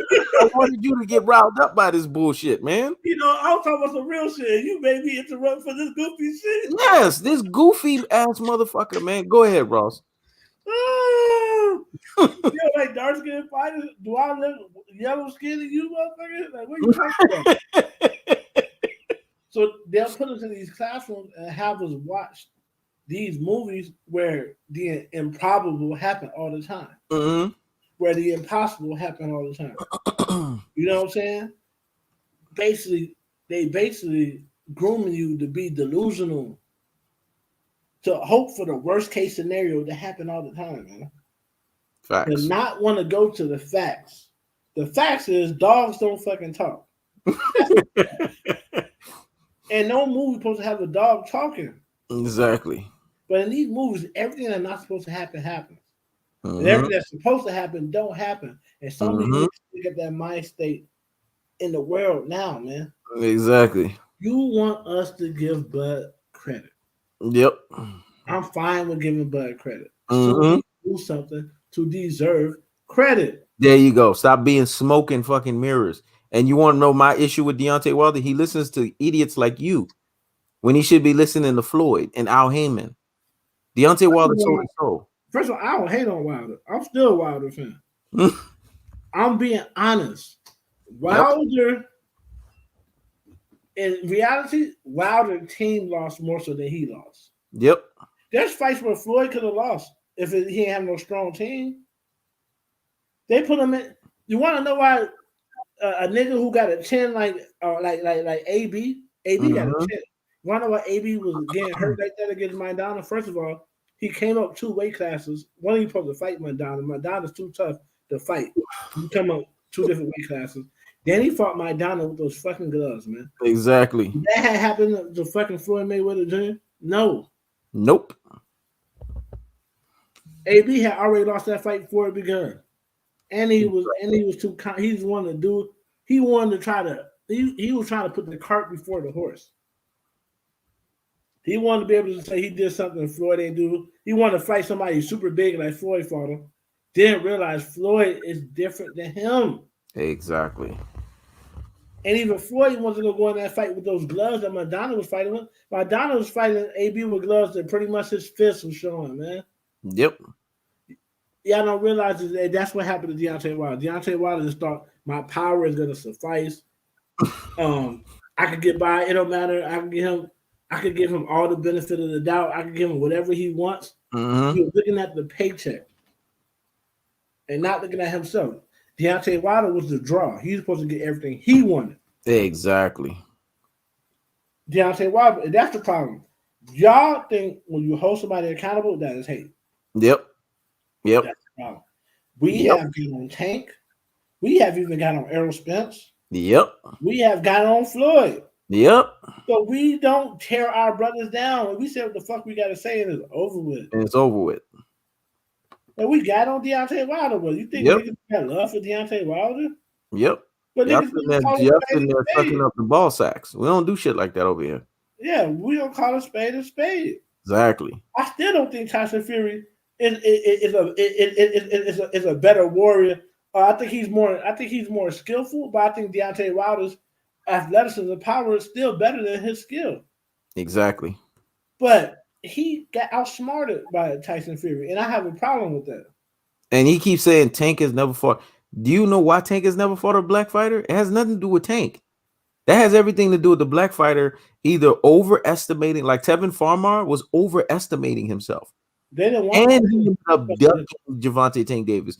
Gary Russell Jr. fights. You want to know why? Gervonta Tank Davis got in Gary Russell Jr.'s face, unlike Devin Haney. You want to know why those fights didn't materialize? Because Gary Russell Jr. found a way to skate his ass up out of those fights. Unlike Devin Haney, who you should be holding accountable for, why hasn't he fought Gary Russell Jr.? Why hasn't those fights materialized? So I'll wait on that one. The problem is this. The niggas, they quick to say that, right? Mm-hmm. They so quick to say Tank ain't fighting no black fighters. The same niggas don't say shit about Canelo. Yep. The same niggas don't say shit about Golovkin unless it's some bum. Golovkin don't fight no black fighters no more unless it's a nigga. Exactly. They don't say shit about no non-black fighters. Yep. And they don't do no due diligence. Look into the shit. Yep. These guys want 50-50 with Tank. With Tank in the household name, selling out whole arenas. Exactly. If you want the fight, let's make the fight. But let's make the fight when it, people, they try to act like, and they try to play stupid. Yep. Boxing is like every other sport. It's money. Money. And I'm tired of having to explain this shit. Mm-hmm. This what happened to every basketball game if Mm-hmm. they didn't have CBAs, if they Yep. didn't have agreements with the league. Every game, the players have to sit down. They don't have to negotiate with the with the TV company and with the owners how much they getting paid if it was like boxing. Exactly. But they have CBA agreements that already guarantee that money. Mm-hmm. Boxing don't. So every fight they got to sit down. They got to negotiate. That's a part of the fucking fight game. Yep. If you don't like it, stop watching boxing. So when your fighter, who you think is supposed to fight Tank, comes in and say, your fighter who nobody know about, who can't sell shit, come in and say they want more money than Tank or the same money, they're saying they don't want to fight Tank. That's what y'all not getting. What Bud Crawford said he want to have 50-50 with Errol Spence. Mm-hmm. He said he don't want to fight Errol Spence. That's what y'all not getting. Exactly. Because Bud Crawford just barely did 140 something, 180,000. 180,000. Exactly. That's it. That's all they did. And you know who gave him 180? Let's be honest. It's Sean Porter. Sean That had Porter nothing to do with Bud. That's it. And it was Sean Porter that gave it to him. So y'all gotta understand one thing, man. If you unwilling to understand that these fighters, they have to negotiate. Negotiate is a civil way of fighting. You're fighting with words. You have to negotiate your contracts. Mm-hmm. Every time they fight, and you think these fights just supposed to happen because you want them to happen, Yep. you're fooling yourself and you're being disingenuous and facetious, man. Exactly. Because when it benefits you, now nobody never accomplished anything wanting to fight Bud Crawford and wanted to get 50-50 with Bud Crawford. Exactly. If it was a fight you thought Bud Crawford would lose, you'll say Bud Crawford ain't gonna fight him. Yep. But they'll never say that. It won't be because dude asked for too much money. You'll be trying to protect him because you think he's finna lose. Exactly. At the end of the fucking day, let's be honest. We all know that Errol Spence gonna walk through Bud. Exactly. So what are we playing here? The only reason the fight ain't happened because Bud ain't trying to take the 60-40. That fight could have been happened, man. Then happened. That kind of fight could have been happened. That's easy. And what Mike Jones not telling you is the 50-50 that Bud keep pushing out there is because he ducking Spence. Because everyone knows he doesn't deserve 50%. I mean, let's just be honest here. Everybody know that, man. Check this out, man. Everybody know this, man. And even bots will come. See, this is what ignorant boxing fans. Let me chime in for a little bit. This is what ignorant boxing fans do. Are y'all paying Tank's break? It's like you didn't even listen to anything that Ross said. You cannot watch a sport in front of you like boxing and think that when these fighters show up and fight, it's because you had something to do with it. If you think that as a boxing fan, you are the dumbest motherfucker walking on the planet. You want to know why those fights happen? Because money was involved. Promoters got paid, networks got paid, and these fighters got what they wanted out of the situation. That's how these fights happen. So if you want Bud to fight Spence, it's very, very simple, Mike. You take your rabbit ass on fucking Twitter and you tell Bud, listen, Bud, take your fucking 40%, prove to the world that you are better than Spence, just like Floyd did with Oscar De La Hoya. He took the 70-30 split. Why did Floyd do that? Just like Earl Spence went all the way to Sheffield and fought Kell Brook. He accepted the B-side. So why can't Bud accept his B-side? Right. Because Bud is ducking Spence. You see, you don't want to come to that conclusive state. You calling us a fanboys for telling the truth. And this Jazzy Glimmer dude, let me say something real quick, and then I'm going to pass it to Ross. Listen, Jack, we're You not really talking. don't gotta answer that because they're not even on topic. We're not even talking basketball, but I'm gonna tell you like this: you keep mentioning this dude's channel. We don't go to beta males channels. Beta males come to us. So you want me to debate this dude on LeBron? Tell him to come to my fucking channel, and I'll debate him on my fucking platform. And that's the end of what I have to say. And I've said that in front of 20 people, so it's everyone knows that I'm not ducking no smoke. Tell him to bring his ass over here. I don't go to people shit. They come over here. Bring his ass over here, and he'll understand why I'm undefeated in fucking debates. And the only motherfucker that stalemated me is the person that's talking on this platform right here, right now. Go ahead, Ross. Yeah, so back to what we were talking about. We said, are we gonna buy a table? Every pay-per-view I watch, I paid for. But what did that got to do with anything, man? At the end of the day, bro, Errol Spence is a unified champion at 147. Exactly. 2 belts. Crawford got 1 belt. Just off that alone, they not the same. Yep. So where are we getting this 50-50? Exactly. Just off that alone, we're not even gonna talk numbers. Just off of accomplishment at the weight class, they're not the same. Don't give me this shit about 140 because Bud Crawford is not fighting at 140 anymore. Yep. Those belts, Josh Taylor got those belts now. Yep. That shit don't matter no more. Nope. You're not at 147. You have not done anything at 147 to Exactly. deserve a 50-50 fight with Errol Spence. Yep. And that's just accomplishments. Now let's get into the money. Oosh. Bob Arum said he has lost, I think he said 20 to 35%. He did say that. Fucking with you every fight. He said he lost millions of dollars fucking with you. Yep. Who in it right now will give you 50-50? Exactly. But it's not being honest with himself. He knows he's not going to win that fight. He at the most, he don't have confidence that he can win. Yep. And he wants 50-50 just in case that's his last fight. He wants to get paid. Exactly. 60-40 gets him paid more than anything he ever received. Anything he's ever received. Because this that's being generous. This fight is going to be $100 million fight. Yep. At least. $100 million fight. And you walk away with 40 million and you're still not satisfied. Because you're going to be properly retired, but you're going to have 40 million. He knows. Do you still remember my assumption about Bud? My assumption about Bud was he never wanted to fight Errol Spence to begin. Oh, I was gonna say it. You didn't even give me the chance to say it. I was gonna say it. All right, go ahead. Ross said it from day one. Listen, he knows, man. I'm gonna tell you when he said it. He said it back in 2019. He said he knows I'm gonna say something. It's gonna come across as controversial because I know you got a lot of Bud Man fans on your channel. I'm gonna tell you, Ross will be like, "Damn, you remember exactly the way I said it." I know you got a lot of Bud Man fans on your channel. I'm about to say something controversial. I'm just trying to see where your head is at, but I'm fuck it. I'm just gonna go ahead and say it because that's always been respectful. But let me go ahead and say, is it okay for me to say it? I say, yeah, go ahead. Bud is ducking Spence. He never wanted to fight Spence. And I asked Ross, why are you saying that? And he said, Bud is smoke and mirrors. That was his exact terminology at that time.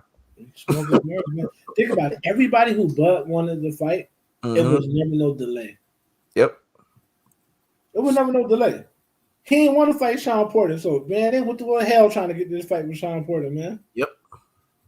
Everybody who Bud really wanted to fight, there was no delay, man. The fight was made like this. That Mean Green fight was made like this, man. Exactly. That Jeff Horn fight was made like this. All these fights that he really want, there's never no smoke with there's never no contract talking, nothing. He don't start talking this exactly to come to Errol Spence. Now, Mike Jones, if you say Bud deserves 40%, you need to go on that shit. This is the problem with these Bud Man fans. Why are you not telling Bud this shit on Twitter? First of all, Bud really deserved 30, but he could get 40. But Bud not even trying to get 40. Bud talking about he did. One time Bud got out of his mind and said he deserves 60 on Twitter. I forgot to screen capture that shit. He said he deserves 60. When y'all realize this, you saying he deserves 40, you got more integrity than Bud do. Exactly. Bud say he deserved 50 Yep. at the minimum. This nigga talk about he think it's a minimum. Nigga, at the Minimum. most, you deserve 40, It's supposed 47. to be really a 70-30 split, if you want to be honest. The If Sean you Porter, being honest, everything is 70-30. yeah, and before But the you Sean never Porter, gonna get your fight if you do 70-30. He ain't gonna and stop. before the Sean Porter fight, it was 80-20. The Sean Porter fight brought that shit up to 70-30. Let's be honest. That's what niggas not understanding, man. Bud don't want this fight. The Bud man fans, let's be honest. This is another thing most niggas sleep on. Ripley Brace, I hope you still here. Listen to this. That's my favorite dude in the chat. Yeah, that's my favorite cat too, boy. Bud man fans don't even want this fight.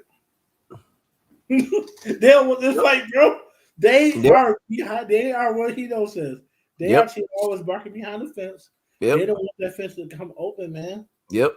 Oh, there go my favorite right there, Aaron Jones. Boy, that motherfucker say, y'all, who y'all think are more delusional, Bud or Teofimo?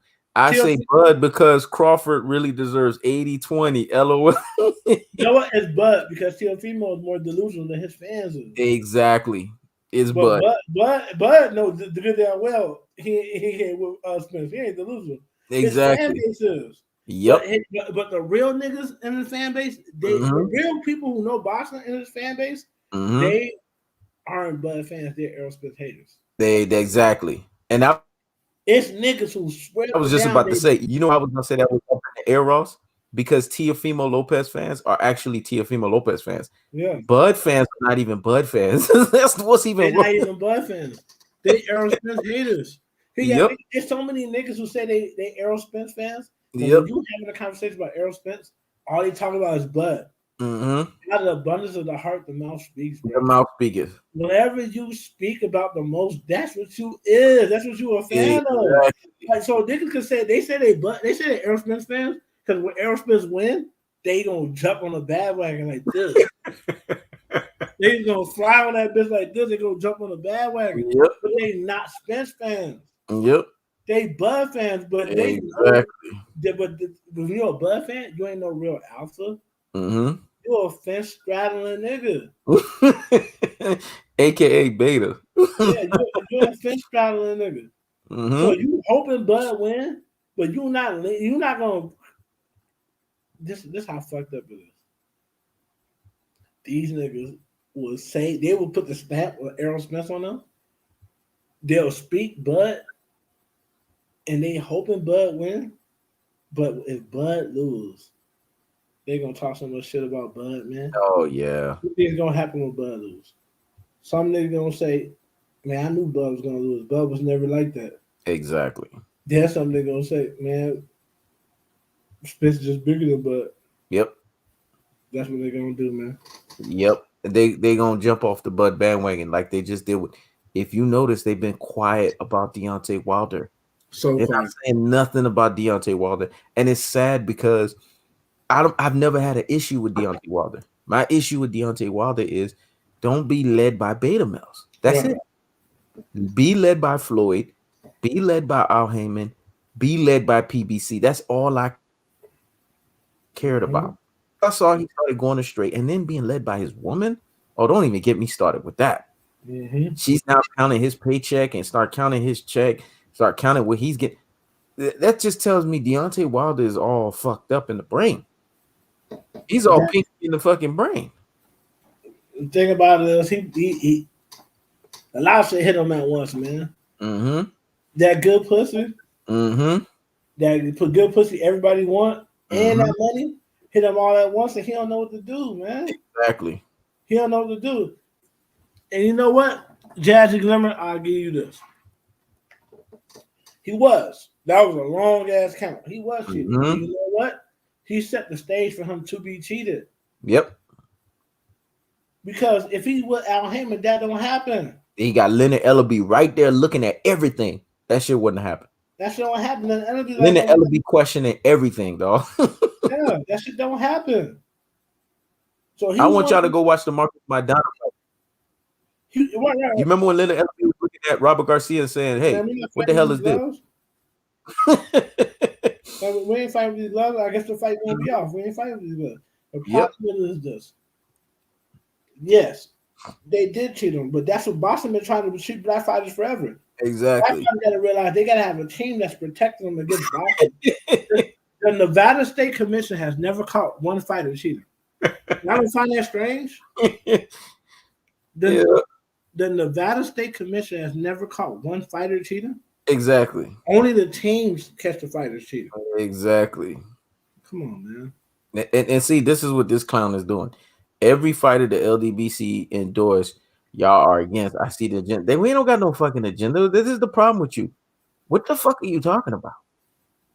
I think you're delirious. Nobody got all that energy to be sitting there and First of being all, against what are. Well, what the fuck you talking about? First of all, this ain't even no real account. That nigga name ain't no Mike Jones. This is this is a nigga from LDBC who feel this way, but not mad enough to come in here with his own name and his own channel and speaking of shit. Yeah. And then you turn around and say Earl not led by Floyd. Earl always get advice from Floyd. That's the difference between Earl and Deontay Wilder. Earl bends the knee to Floyd. When in the Mikey Garcia fight, Floyd was giving him instructions and Earl was taking those instructions in. Did you know that? Did you fucking know that? Earl called Floyd at the end of the Mikey Garcia fight and they were having a little alpha male powwow. Did you fucking know that? There's a lot of shit you don't know. I don't get what's the purpose of him saying that.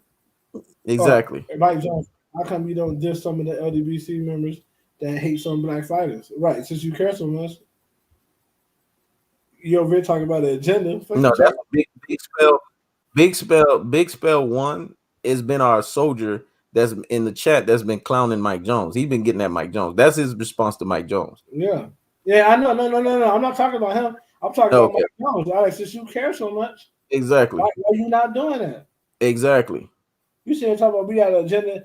I don't got an agenda against Haney. I don't have no agenda. I think Haney still hasn't had that fight to legitimize. Because thing is, when somebody duck you and make you a champion because they scared of you, you legitimize for that moment. But then now you got to have a fight to substantiate that. He still ain't had no fight to substantiate him being the champion yet. Great point, Aaron Jones. Aaron Jones said something that was huge. He said, if Earl is not led by Floyd, then who set up the Garcia versus Earl fight? Earl didn't have to take that fight. It boosted up his fan base even more because Floyd is smart enough to know when you pair a black and a Mexican fighter, you do fucking numbers. Think about it, man. Floyd set that blueprint, man. Floyd, well, Roger Mayweather did it, but Floyd did it to the next level. Yep. Exactly. They even try to put Earl against Mayweather. Earl and Mayweather got the ultimate respect for each other. What fuck? This is the problem with these channels. They don't get it. Black men, they raised. To be told, a lot of black men never admit this, but they sat in the house with a woman who resented black men, bro. They watched movies who always pictured black men as the fucking criminals or the worst people in the world. Have you ever watched a Tyler Perry movie, man? The worst niggas who ever existed in life is on a Tyler Perry movie, man. You know what I'm saying? So, in low key, they start internalizing. A lot of black men resent black men, bro. And if you were a black man, they wish they had in their life but didn't. Instead of them coming to you, they resent you because they resent their fathers, man. Facts. They resent their dads, man. Facts. I know because I had to be molded. Wow, I didn't resent my dad because I knew my father, my biological father. Yep. I had a problem with black men. I did have a problem with black men telling me what to do. I had to be molded by my foster dad. I had to be molded. I had to be molded by my football coach. Exactly. And it wasn't things I was doing consciously. It was things I was doing subconsciously. Exactly. Popping my lips when I hear something I ain't want to like. I ain't like. Yep. That's bitch shit. Yep. Habits turn at it, and I had to be molded to what men do and how men react. Yep. And how we do things. And a lot of y'all men, y'all haven't had that. No one sat you down and say, blah, blah, blah. So it's a reason why you gravitate to these dudes and you don't even know it. It's a reason why you don't like an Errol Spence. Errol Spence, the whole way he carries himself is so masculine, it make you feel inferior. Whoosh. Floyd Mayweather make you feel inferior. You like this nigga don't live like me. He ain't even thinking about trying to get married. Floyd Mayweather. You know Floyd Mayweather is basically married to them women. Yep.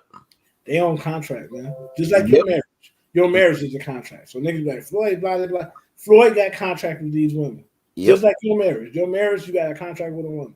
Yep. Did you know niggas are so beta? They think there's something wrong with Floyd Mayweather doing. Yep. But he ain't violating. Floyd Mayweather is not violating no laws in the Bible the way he has. What he's doing with those women. He take care of them. They don't need shit. Yep. Blah blah blah. And as long as they do what they need him to do, he don't. You know what I'm saying? He don't get rid of them. Yep. They under contract, just like you under contract when you marry a woman. Yep. But we so beta, we not used to that. We used to niggas have to beg for pussy, brother. You got to beg a woman to give you your time. You got to beg her to say she want to go out on a date with you. She should be begging you. Exactly.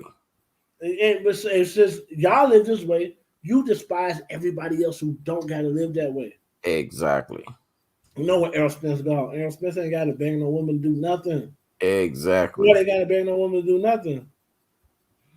You know what I'm saying? You have to beg. Yep. You got to beg your boss for promotions. You got to kiss ass. They don't. You got a problem with that. That's a personal problem. You got a problem with yourself. Yep. And you taking out on Floyd Mayweather Jr., I don't appreciate that. Yep. And here's the funny thing about it, Ross. Every time these individuals like this hate on the channel, they're not realizing that they're protruding their beta male energy every time they do it. The best thing to do is just shut up. It's the best thing to do. But they won't do it because at the end of the day, this is what you got to understand. Alpha males always attract beta males. That's why Floyd got all of these cockroach YouTube channels always saying something against him. It's because, let's be honest, they want to be in the position that he's in. They can't be in the position that he's in. So they got nothing but to do is sit there and do what? Be petty, pout, and cry about it. Hey, bro, when I go on my channel and I see comments, hatred, I love it. When I go on my Amazon and see that I got some people who, can I write controversial things that I know black people need to hear? When I see people leave a blatantly racist comment, a review, I love it because I know I'm writing the right thing for my people. Yep. If I straddle the fence and write something that straddles the fence, then I'm gonna be having great reviews from white folks and if I'm having great reviews from racist white people, then I took away from the message for my people. Facts. I give you a cold, hard message. That way I got my black people loving it. And they don't like it because it exposes them. Exactly. Every time I see a hatred comment on YouTube or a hatred review on one of my books, I love it because I know I'm doing the right thing. Exactly. I'm on the right track. The truth don't bring people together. The truth separate people. Exactly. And you know what's funny when you said that? Because this is what I'm hearing. This is what I'm seeing here. Only women say, hold on, let me address this nigga. This nigga said alpha ain't got to say he alpha. Women say that, man. Exactly. Guess what an alpha say? An alpha say whatever the fuck he get ready to say, man. Exactly. The alpha ain't got to say shit. Alpha say what he want to say. Nigga, I ain't got to tell nobody I'm alpha. I choose to say it. Yep. I can't. Can't nobody do nothing about it. Exactly. You think like a woman. Exactly. Women say that because they want to control who get called an alpha. Women don't determine who an alpha, man. Exactly. Whoosh. Men determine who are alphas. Whoosh. He getting it, boy. He getting it.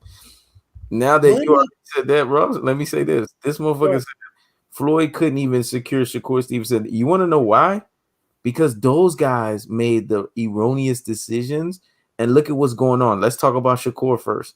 Shakur Oscar Valdez, and now he's getting played by Bob Arum off of that.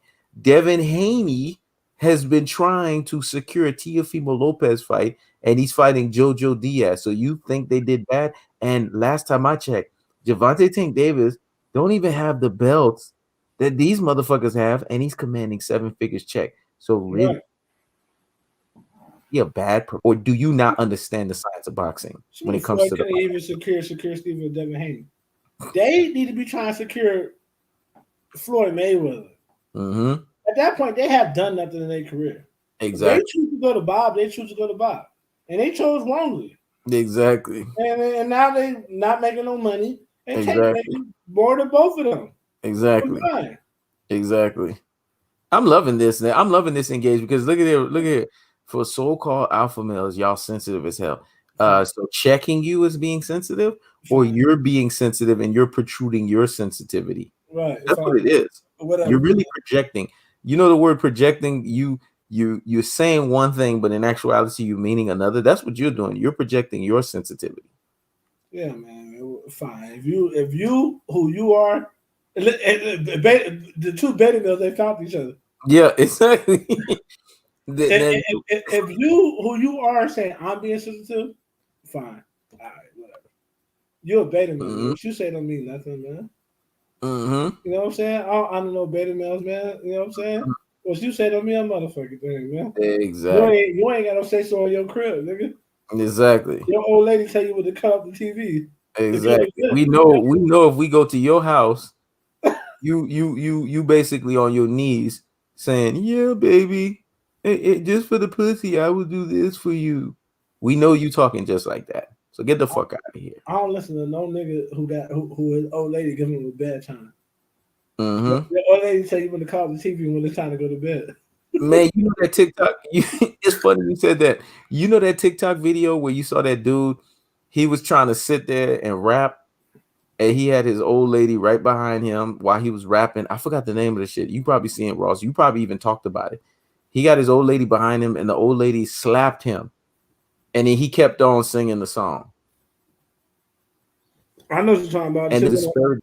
The shit, You know what I'm talking about, right? Yeah, You know what I'm talking the about? shit been on Facebook. Yeah, He has a big presence. Every day his girl beat him up and shit on Facebook. exactly. That's these two right here. Yeah, yeah, I can see that. That's these two. That's a, you gotta understand one thing. People gotta understand what are people not saying. Mm-hmm. You notice everybody who they got something negative to say, the PBC. Yep. But they got the nerve to say that you biased against Crawford. Is that their bias? Yep. That's the problem. Exactly. Y'all biased and you mad because people not doing what you would do. Yep. What you saying? Yep. Let's be honest. Y'all, you bought the Floyd's dumb Floyd. You bought the Aerospins. He a drunk. You bought all the shit white people told you to buy. All the negativity, and you mad because nobody else bought it. Facts. So the way we looking at it is, we don't give a fuck what these people say. Who gives a fuck? These are fighters. Mm-hmm. Y'all only Devin Haney fans because white man stamped them. Exactly. That's why y'all Devin Haney fans, man.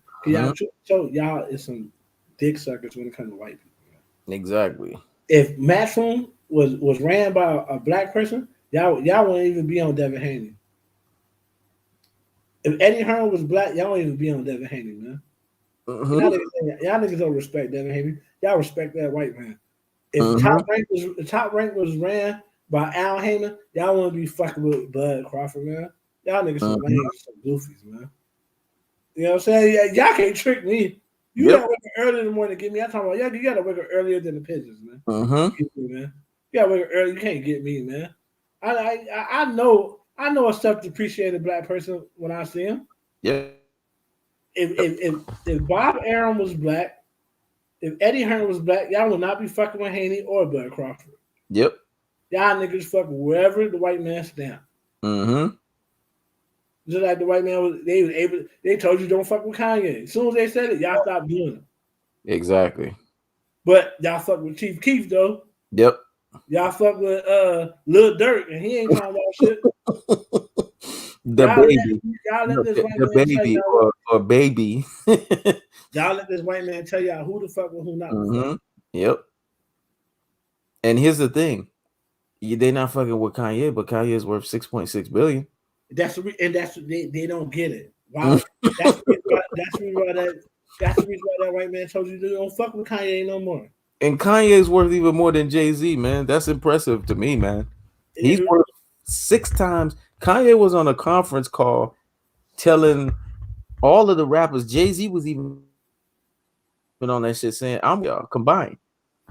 Right. So why y'all talking shit behind my back? But Drake was on that shit too. I'm worth more than all y'all combined. Right, but my point behind the whole shit is nobody, they just react emotionally. Nobody never stopped to think, why is the media saying don't fuck with this person no more and we should hate him? Y'all just do it. Yep. Whatever that white man tell y'all do, y'all do. Yep. He said don't fuck with Floyd, y'all don't fuck with him. Fuck with him. They say don't fuck with Earl, y'all don't fuck with him because that's why y'all pick Terrence Crawford.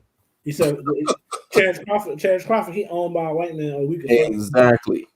Wanna know why? Because y'all own by white people. There you go.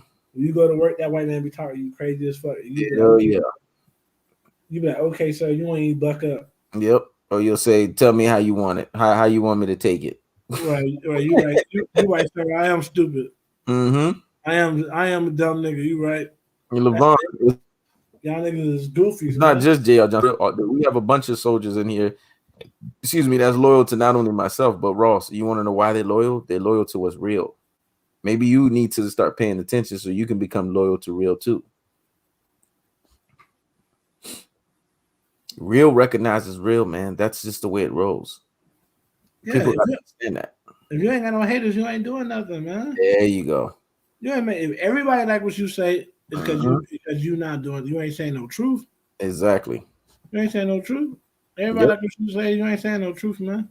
That's it. And that's why these Bud Man fans are mad when we say Bud is smoking mirrors. When we say Bud ain't shit, they get mad when we say that. When we sit here and tell you guys Canelo ain't shit, that he need to fight Jamal Charlo, he need to fight Demetrius Andrade. Stop propping up this Caucasian man that don't give two flying fucks about y'all. And here's the one that makes me happy. When it's all said and done, we asses off at the fact that Floyd, I'm loving this. The fact that Floyd knows he owns Canelo. You gotta understand, this is a beautiful thing. Me and Ross, we've been laughing about this all week. Floyd know he owned Canelo so much to the point that he can just go in there and dish rag Canelo, and Canelo don't have no choice but to leave. He can't leave.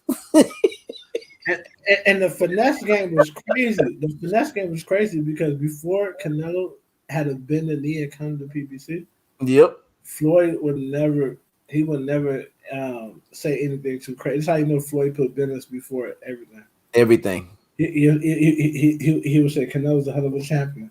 Yep. He's a hell of a competitor. As soon as he signed that dotted line for us, man, you know what? This motherfucker, at the end of the day, he ducking, man. So guess what? Your ass just signed, you hooked, nigga. Yep. Because that's what Floyd is setting him up to where he has to get those fights in. He has to fight Jamal Charlo. That's another thing. Niggas do not understand business. Why? People don't ever ask themselves why something's coming out now. Yep. Think about it. They now got Canelo on PBC. Yep. They got Canelo his first big check, the biggest check he ever had in his fucking life. So now he got the taste out of that shit. That's what's making me laugh about it. he got nowhere to go because he ain't gonna get no money with Bob Arum. Yep. And he can't go to the zone, so he's stuck. And then guess what? Now they putting pressure on him, saying he need to fight Benavidez. Yep, because you know how Steven Espinoza rolled. He put you in a five fight deal. He'll lock your ass up. Exactly. Oh shit. Exactly. And niggas, Floyd's hating on Canelo. First of all, how can a nigga that got more hate on a nigga that got less? Exactly. Let's keep it real. At the end of the day, how can a nigga that beat the fuck out of another one hate on him? At the end of the day, let's keep it real. Did not Canelo vacate a belt to avoid Charlo? Yep. Didn't he vacate a belt to avoid 2 belts to avoid Andre? So it's not undisputed anymore. Did he not? I don't know, somehow, some way, get Benavidez' belt without fighting Benavidez? Yep. So it's not a matter of opinion that he's ducking. Yep. It's a matter of facts. And here's the thing, Ross. Al Heyman and Floyd and them are so gangster. If Canelo try to pull that shit he pulled on Golden Boy, they'll cut him. Yeah, You find out he's no longer on PBC because they need. Truth be told, Canelo and his team need them more than they need him. Go listen to Eddie Reynoso. Eddie Reynoso was so happy at the end of what Canelo got money wise. yeah. They said he was celebrating for 3 weeks. You got to understand, he get 10%. Yep. And also got 8 million. Yep. You ain't never seen no money like that. Do you know how many pesos that is? You know how many pesos? You know how many bitches? Eddie Reynoso could fuck 300 bad bitches in a row, get them all pregnant, be solid. Yep. No, Yep. in Mexico. Eddie Reynoso, so he's like, bro, in his head, nowhere, man. Listen, Canelo going everybody that's listening to this, that one, a lot of people that this how fucked up it is. This generation is the weakest generation mentally. Exactly. We don't want to see the people we like go through no adversity. Yep.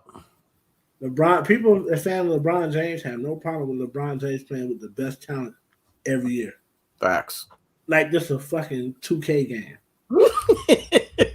Because they don't want to see him lose. They want to play the best talent.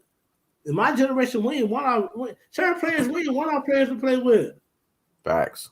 When I was little, I didn't want Michael Jordan to play with fucking Magic Johnson. And when I watched the All-Star game, I knew when I watched the All-Star, something was ready apparent. I said, man, if Isaiah Thomas and Michael Jordan ever was on the same team, they would never be stopped. Facts. But I didn't want them to be on the same team. I wanted that nigga to stay over there. Exactly. You know what I mean? And because you understand, like, because even though on the West Side we love Isaiah Thomas, man, but he a Detroit Piston. Yep. So he needs to stay over there, and I wanted Jordan to stay over here. In this world, niggas want LeBron James to play with everybody he's supposed to be beating. Exactly. So that transferred over to boxing. Niggas don't want Canelo to fight against the best fighters. Exactly. They want him to avoid the best fighters, bro. Yep. So he don't lose. Yep, facts. They said, well, he don't need them. But y'all care so much about legacy? Exactly. Y'all care what they call legacy? Because, they don't even understand the word legacy. Y'all care so much about boxing legacy, but Canelo don't got to fight Charlo? Yep. Or Andre, he don't got to fight these guys? Don't make sense. It's mighty funny. Sugar Ray Leonard had to fight everybody. Floyd had to fight 16 champions straight. Yep. But Canelo don't got to do it. It don't make sense. All of a sudden, y'all don't care if, it's some Bud fans talking about Bud don't got to fight Errol Spence. All of a sudden, you don't care if Bud fight Errol Spence. Yep. And boxing, sanctions and bodies, and the fans is what not the fighters. The fighters are gonna do pretty much whatever they need to do to sustain their livelihood, man. Exactly. And so what the fans demand and what the sanctions and bodies demand is what's fucking up boxing. Yep. Because the standards not all the way across the board. Yep. That's some fighters they protect. And it's getting to the point where the fans are protect the fighters more than the sanctions and bodies, man. Facts. Blood fans and Canelo fans, they protect Canelo no more. They protect Canelo more than the WBC. Facts. They do not want Canelo to fight nobody who could damage him. And Ruby Brady said something fire. He said, Bradshaw, you ain't even got no profile pic. You gotta watch niggas who got no profile pic. You gotta always watch out for them. Or if they do have a profile pic, let me show you. No, I'm talking about our pic of themselves. No, I'm gonna show you. I'm gonna show you one. This is gonna make you laugh because this was another cockroach I was hating. They're gonna look like this. Let me show you. About to laugh your ass off. Where that cockroach at? This. They gonna look like this.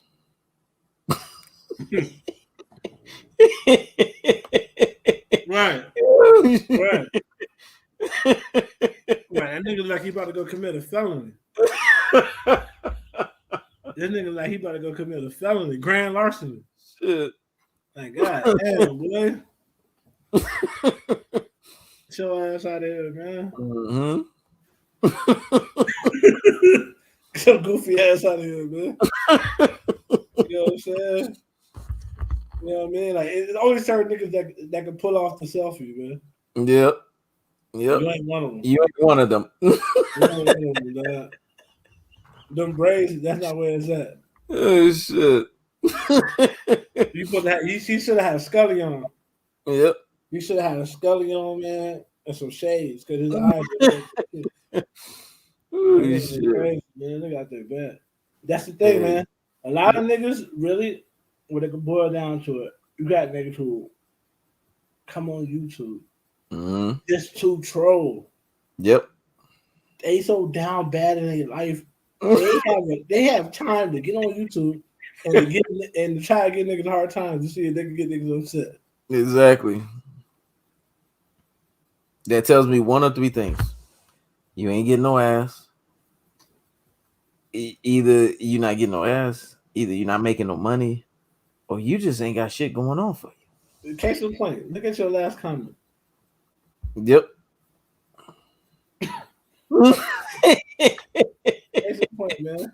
Oh boy, this one is the worst beta ever. He said that 3 times. Yeah. He doesn't want to be acknowledged, man. Exactly. He wants to be acknowledged so bad. The nigga said Star Power Entertainment, but he ain't entertained that one person. He ain't got no power. Crazy. This dude right here has been so mad because he's just not paid. Nobody pays attention to him. Nobody takes this one serious. Rippy Brazy will tell you. Rippy Brazy told me this dude right here gets laughed at every channel he shows up on. Yeah, because he's goofy, man. Oh shit! There you go. Look. Yeah, here you go. People look. That's feminine energy. I didn't say you was ugly. Yeah, exactly. So I'm saying you look goofy. I can say you look goofy. What the fuck? I can say you look goofy. I ain't worried. You not worried about how you look. I ain't worried about you. Exactly. Nigga. I ain't losing no sleep tonight because you look crazy. What are you talking about? I'm not losing no sleep either. All right, man. Hey, man. I think we need to keep this shit going.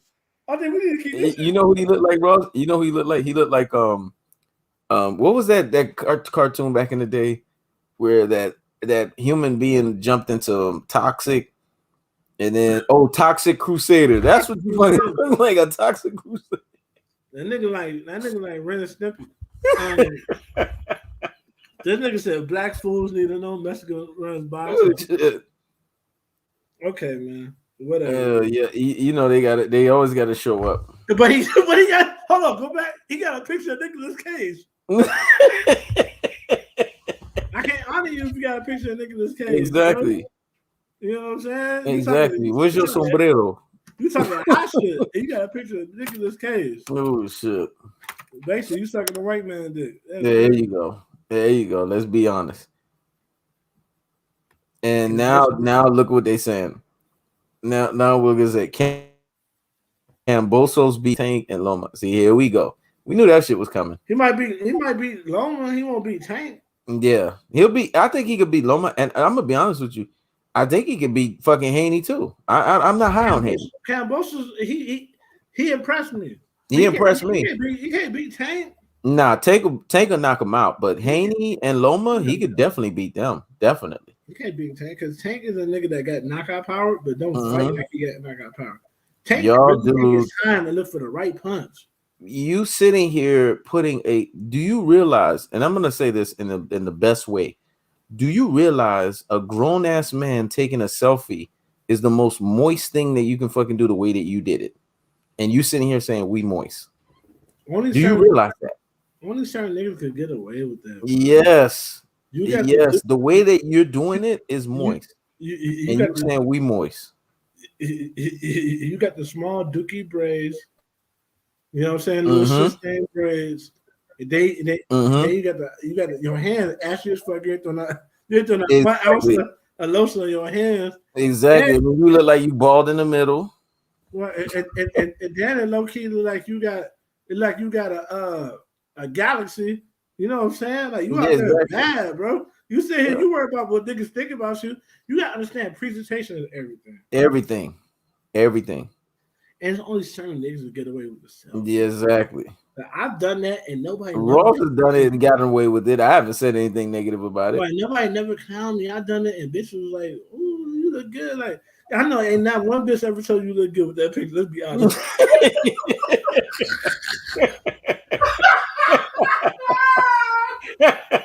No, one bitch told this nigga he look good. Don't don't send that shit. Don't send that shit in a DM. They'll clown you, boy. They'll jump around and say, "Who is this?" Oh, shit. Let's be honest. Yeah, let's be honest. Who's this cornball? Let's be honest. You know that one bitch told you fire. Exactly. You say I like we hate on you. We tell you the same thing. So and I ain't even I judge bet you. you, Ross. I bet you that's selfie number 300. His first version probably was way worse than that. Yeah, that nigga some mad stuff just to pick that. That's how you know he had bad choices in life. If you chose for that to be your avatar, you make a lot of bad decisions. And you don't have no accountability because you blaming it on us. You need to take accountability for your actions, man. That's a whole picture.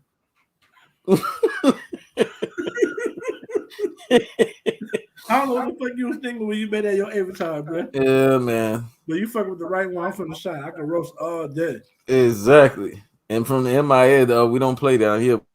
I can't believe this nigga Boy, came on we here roast you talking time. about niggas came and talking about we suspect because why? What we supposed to say? You look handsome.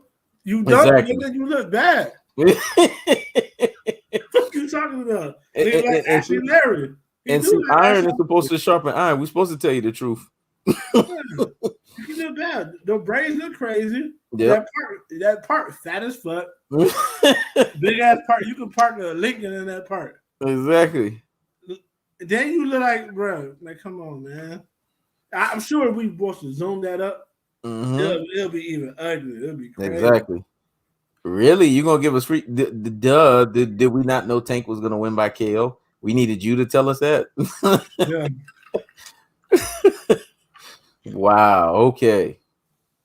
We needed you to tell us Tank was gonna win by KO tomorrow. Okay. That's thing, man. That's a prediction. Until these niggas decide they're gonna fight Tank, Tank gonna always fight somebody. He always gonna knock another nigga out, man. Tank either gonna give you a fight. And just think about it, it's not Tank's fault. Brody all of a sudden didn't want to fight. You mean to tell me he couldn't still he pulled out the fight? You mean to tell me he couldn't still fight? Floyd Mayweather finna go to jail. He still fought. I think he fought Cotto right before he went to jail. Yeah, he fought Cotto. Bruh, do you know how big of a fight that is? Yep. The nigga took the Cotto fight and then went to jail. So Rolly could have fought. Rolly talked all that shit, but Rolly did not want to fight Tank. He didn't want, let me tell you why. And Rolly was smart enough to do what Teofimo wasn't. Rolly knew that he was going to be a highlight reel. Just like Teofimo Lopez got embarrassed, Rolly knew he was going to get embarrassed too. So Rolly was like, fuck that. I don't want to be a highlight reel. I don't want Leo Santa Cruz. I don't want them to be creating memes for me. I'm not taking this fight. That nigga didn't want no parts of that shit. He bowed the fuck out. Exactly. Goofy ass. Yep. He bowed out. And the reason why I don't respect him because he was talking so much shit. Brody was talking so much shit. And you knew Tank was ready for him because Tank was calling him bummy with that damn fur or whatever the hell he was wearing. Tank had no respect for him, boy. That fake ass friend nigga was like the cowardly lion. Tank told him, man, get your bummy ass up out of my face. He was scared. Yeah. He boxers always be having shit pending against them when they go into fights, man. Exactly. These boxers be getting into it, niggas be putting their hands on niggas. They always doing some shit. How the fuck you not going to fight? The biggest fight of your life for the best payday. Yep. And I said, you know what? I didn't make a video about it, but I was thinking about it so bad. Damn, Don Vaughn. I should have made that video. I thought Yeah, the same thing. I said this bitch. I was itching. I was itching at that time to talk shit about it and I say said that this this bitch dude, nigga paid this them dude girls to know say that. damn well he found a way up out of that fight. He And paid I them did girls do to a say that video shit. where I alluded to that, but I didn't go as depth and mention that. I just said this dude know damn well he didn't want to get his ass whooped. That's all. That's all I said. He paid them girls to say that shit, man. And let's be honest. You know how we would have known if this thing was serious? Floyd would have kicked him off of Mayweather Promotions. If this thing was really serious and it was really bringing negative traction towards them, they would have got his ass up out of there.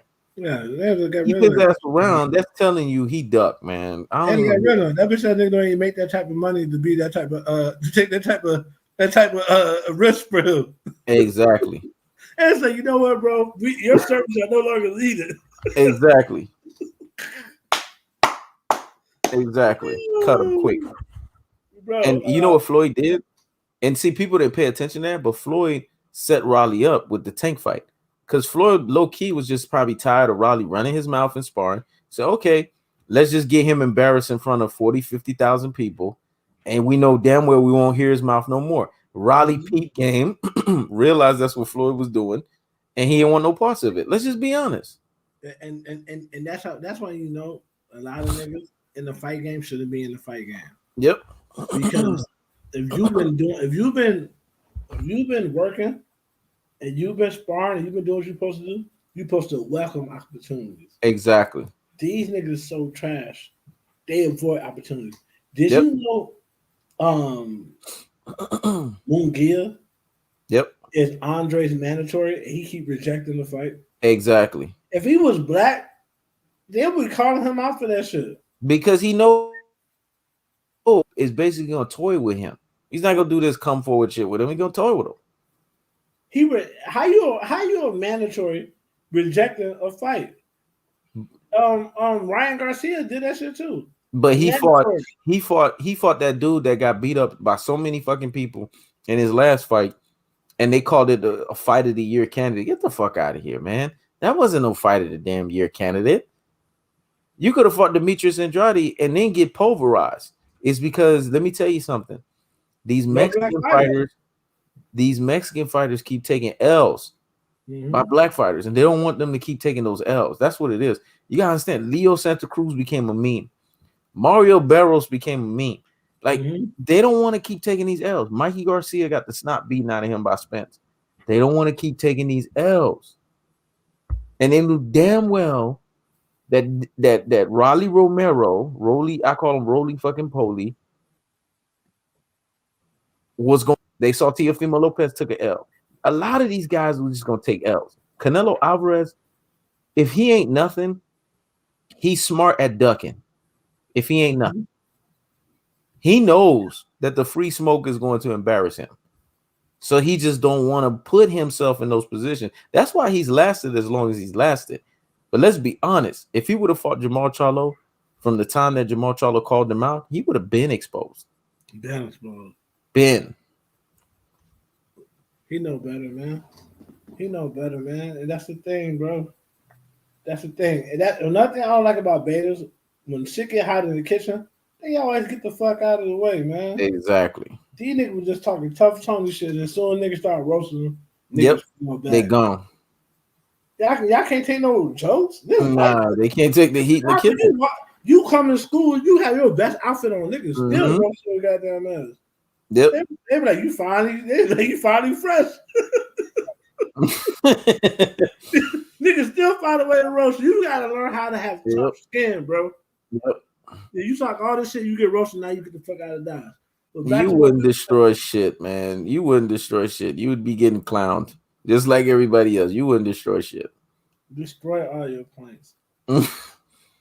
You haven't. If you could destroy his points, you could destroy it in the comment section. There you go. You would have been leaked on the comment section. What you say is what you say. Your points have been. You say you're a Spence fan, but you're not no Spence fan. Exactly. Because all you talk about is Bud. So, but there you go. Let's be honest. That's how you know. Because a true Spence fan would look at Bud like he's smoking fucking mirrors and be done with it. Right. And then you said some goofy shit like, we hate on fighters because they dark skin. Exactly.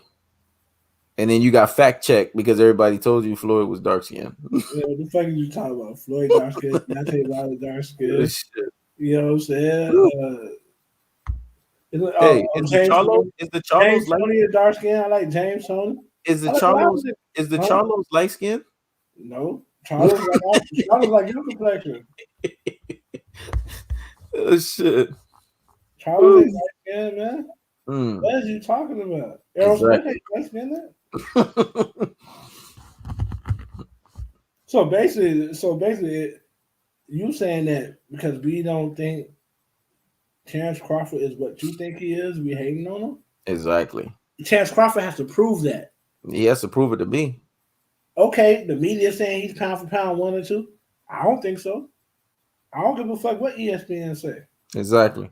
I'm not like y'all. Y'all niggas is ESPN told me Kobe Bryant is a 15th ranked player all the time.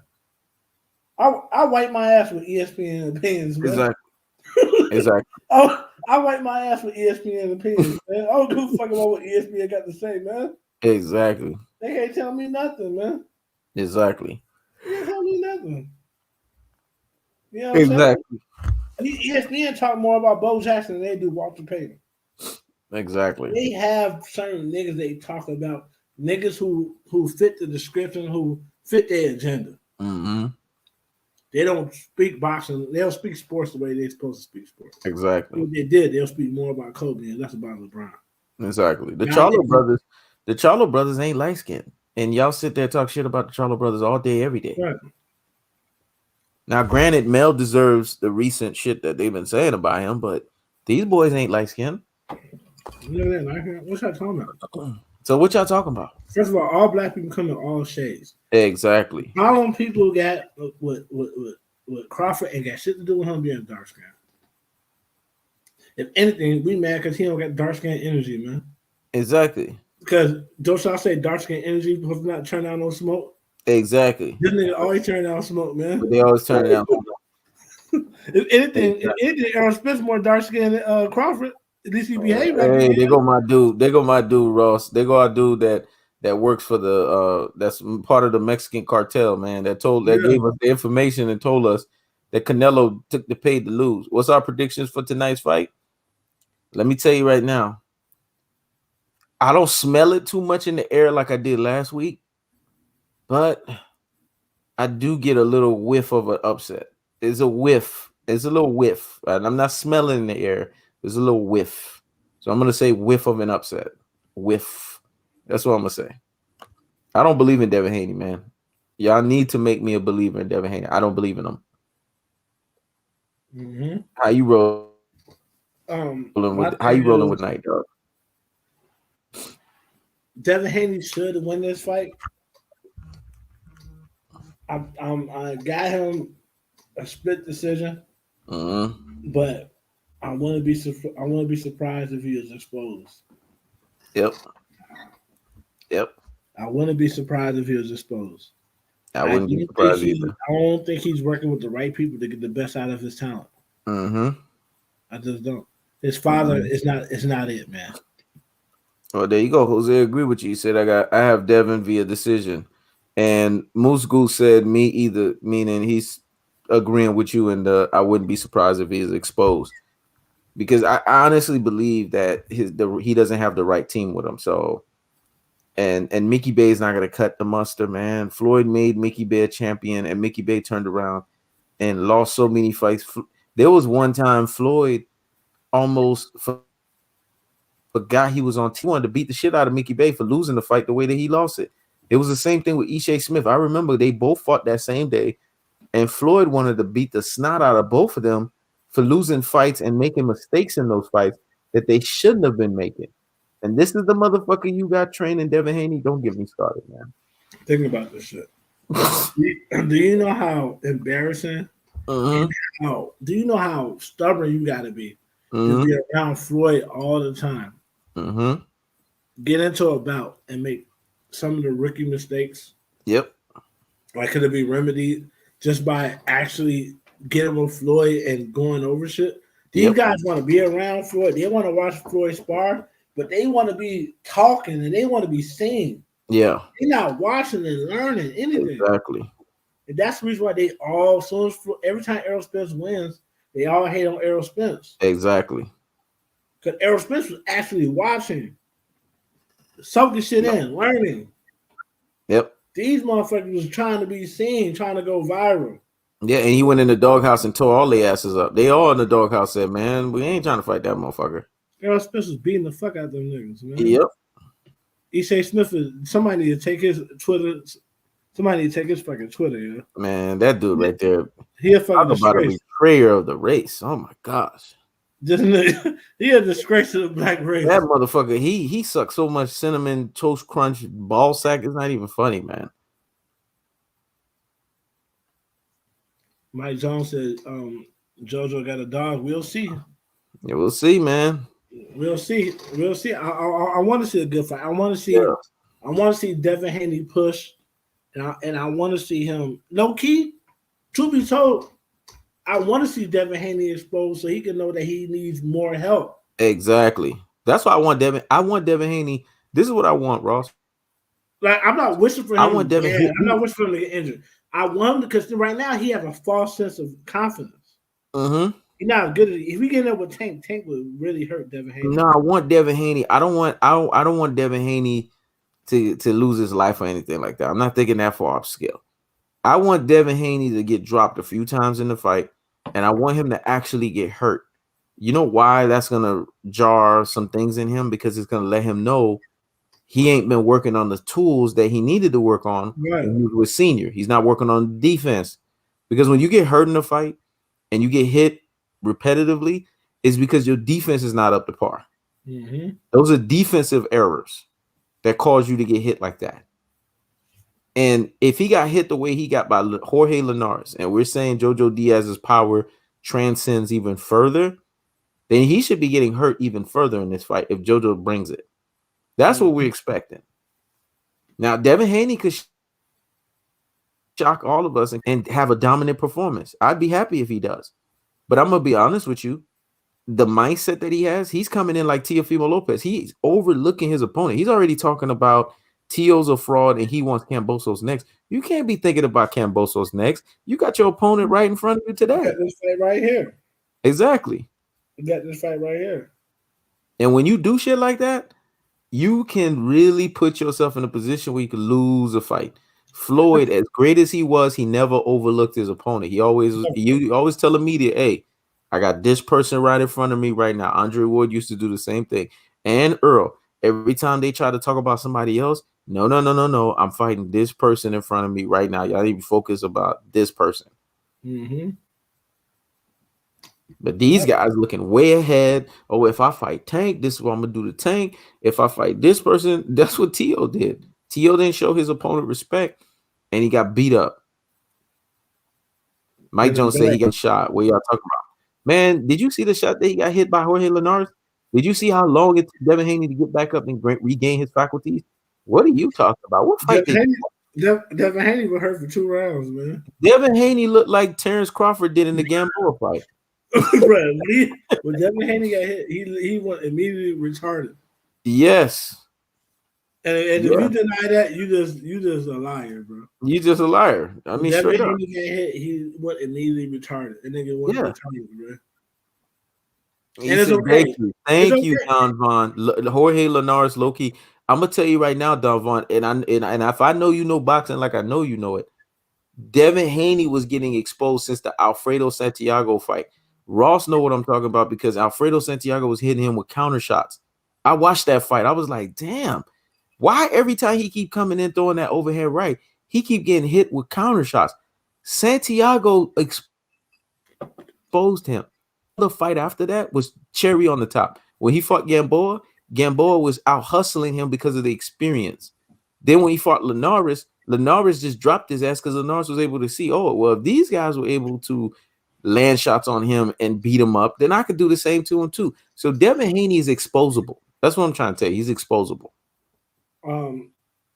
The person that's operating the Mike Jones account, because definitely not Mike Jones. He's delusional. What he don't realize is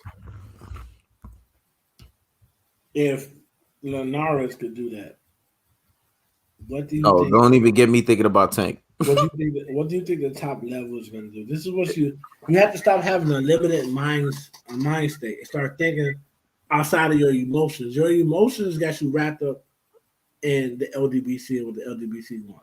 Yep. Your emotions got you wrapped up in Bud. They got you wrapped up in Devin Haney. But you're not understanding. We're not personally don't care about these people. No, we don't. We It's don't give more two shits so about. about. It's more so about their trajectory. Yep. If you get your head damn near knocked off by Linares, Yep. eventually some point in Devin Haney's career, he gonna have to fight Tank. Exactly. How did he win that fight? No, shit. Not getting hit like that. He don't work the whole round. Nope. How do you want to fight against Kambosos if you don't work the whole round? Exactly. He don't got that type of power to make Kambosos. Teofimo Lopez hit harder than Haney. Yep. And he got exposed. And Kambosos was eating those punches. So Yep. what he gonna do with Kambosos? You gotta understand it's not about Exactly. Haney. It's just a matter of fact that Haney needs to adapt and overcome, and he needs to get better Yep. if he's gonna fight these guys. Because Tank Davis is gonna put him on his ass. And the only motherfucker that can get the need to be at, y'all got that's all y'all got to tuck ass and admit it, is Earl the Truth. I mean, it's Floyd Mayweather. And he said Earl got buzzed against African Lardy. Everybody get buzzed. Every fighter gets buzzed. What the fuck you talking about? You're But Earl's buzz is not like Devin Haney. When Earl got buzzed by Lardy, Earl dominated, and that was the only shot Lardy landed on him. Earl dominated him the whole fight. Haney, on the other hand, was out for 2 rounds. 2 rounds. But Errol Spence fought Lardy at 154. Yep. And if I'm not mistaken, I think Errol Spence still ended up stopping Lardy. He stopped him. So what are you talking about? Did Devin Haney come back and stop Linares? No, Nope. he had to hang on for a decision. Exactly. He didn't close the show. He survived. So if you're surviving against Linares, what happens to you when you fight Tank? Yep. What happens when you fight Tank? Exactly. And you such a thing is, how the fuck is Earl the Truth hater? You got to bring up a fight way early in his pro career. That's like Floyd. That's like bringing up when Floyd fought. Who was that dangerous fighter that Floyd fight? Emmanuel Augustin. That fighter was awkward for Floyd. That's like bringing up Emmanuel Augustin. Floyd said he had the hardest time with that dude. That's like bringing that shit up. That's how desperate you are right now. That's sad. That's pathetic. That's how much of a Budman fan that you are. You got to bring up something like that. That's pathetic, man. That's really fucking pathetic. You gotta understand, these dudes really, they're not a fan of boxing. They're a fan of people's demeanor. If they feel like somebody is like them, they're like, damn, this dude, he a beta male like me. Now fuck with him, man. Like, he low key, nobody paying him no attention. You know what I'm saying? He fight for the people like me that's been ignored all my life. He fight for the people like me that didn't get no pussy till I was like 27. Exactly. You know what I'm saying? I'm fucking with him. Like, bro, okay, cool. Be a fan of him, but at least be able to tell the truth. How you comparing Bud against Lardy with Devin Haney against Linares? Yeah, when Devin Haney and Linares is a step-up fight. When Earl fought Lardy, that wasn't no step-up fight. That was an early entry fight in his pro career. Those fights don't even compare. And he had a fight at 154 because niggas. That's what I said. You sounded like a casual right now. Didn't want to fight, but didn't want to fight Errol Spence, so he had to fight at 154.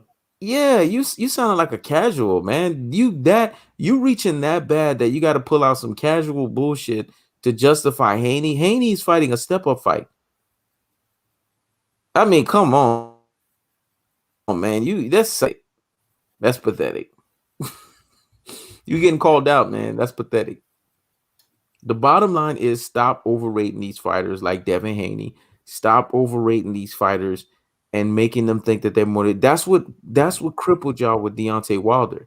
Y'all sat there with Deontay Wilder, and y'all didn't help him to get better skills wise. Y'all was just enamored with his power. He never developed his skills, and then when he was getting fucking exposed, y'all motherfuckers right there. Oh, Deontay Wilder. He this, he that. No, you didn't help him out. Well, it's the same thing with Devin Haney. Y'all making the same mistake. Y'all thinking Devin Haney is complete when in actuality he is not. No, And it when is. Earl got rocked by Lardy, Earl wasn't who Earl the True Spence is now. So again, please help me to understand what you trying to tell me here. The crazy thing is they can remember Earl getting rocked by Lardy, who was a 154 pounder, but they can't remember Bud getting rocked by Gamboa. They A don't little bit. realize that Earl wasn't fighting at 147. He was fighting at 154 when that shit happened. What's Devin Haney's excuse that Jorge Linares had been through so many battles and Devin Haney was supposed to walk through him? What's his excuse that he got dropped? Come on, man. Let's stop the nonsense. Let's stop the nonsense. Y'all don't like to lie about Devin fucking Haney. I mean, it is what it is.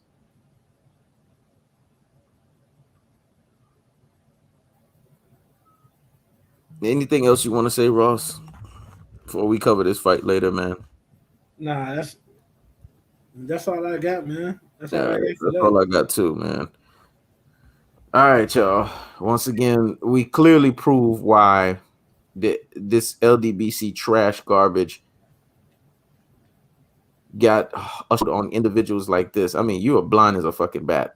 We clearly have proven what we've been talking about here. There's no agendas, there's no narratives. It's just truth telling that's being rendered to you guys.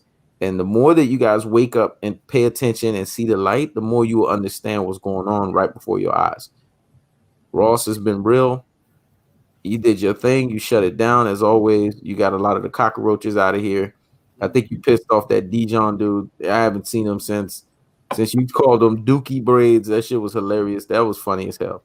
I'm still tripping off of that, man. I haven't heard the terminology Dookie braids in I don't know how long. Don, Rip B Breezy, Aaron Jones, everybody that was here being soldiers, J.R. Johnson. The next time you get on, I'm gonna give you a wrench, man. Make sure you guys, donate to the platform, comment, like, share, subscribe. Make sure y'all go to Tomross TV. Tom, go to that brother's channel, subscribe to that brother's channel, comment, like, and share. We're gonna be covering the fight later on. Those who donated, those who supported the channel earlier on, we appreciate y'all. Salute to y'all, man. We're gonna cover this fight in a little bit. If Devin Haney is not careful, he's gonna get clowned. He might mess around and see a title that says destroyed, exposed. So he better be careful and he better get the job done. Mm-hmm. Ross, I'll see you on the other side. Y'all be easy. Peace.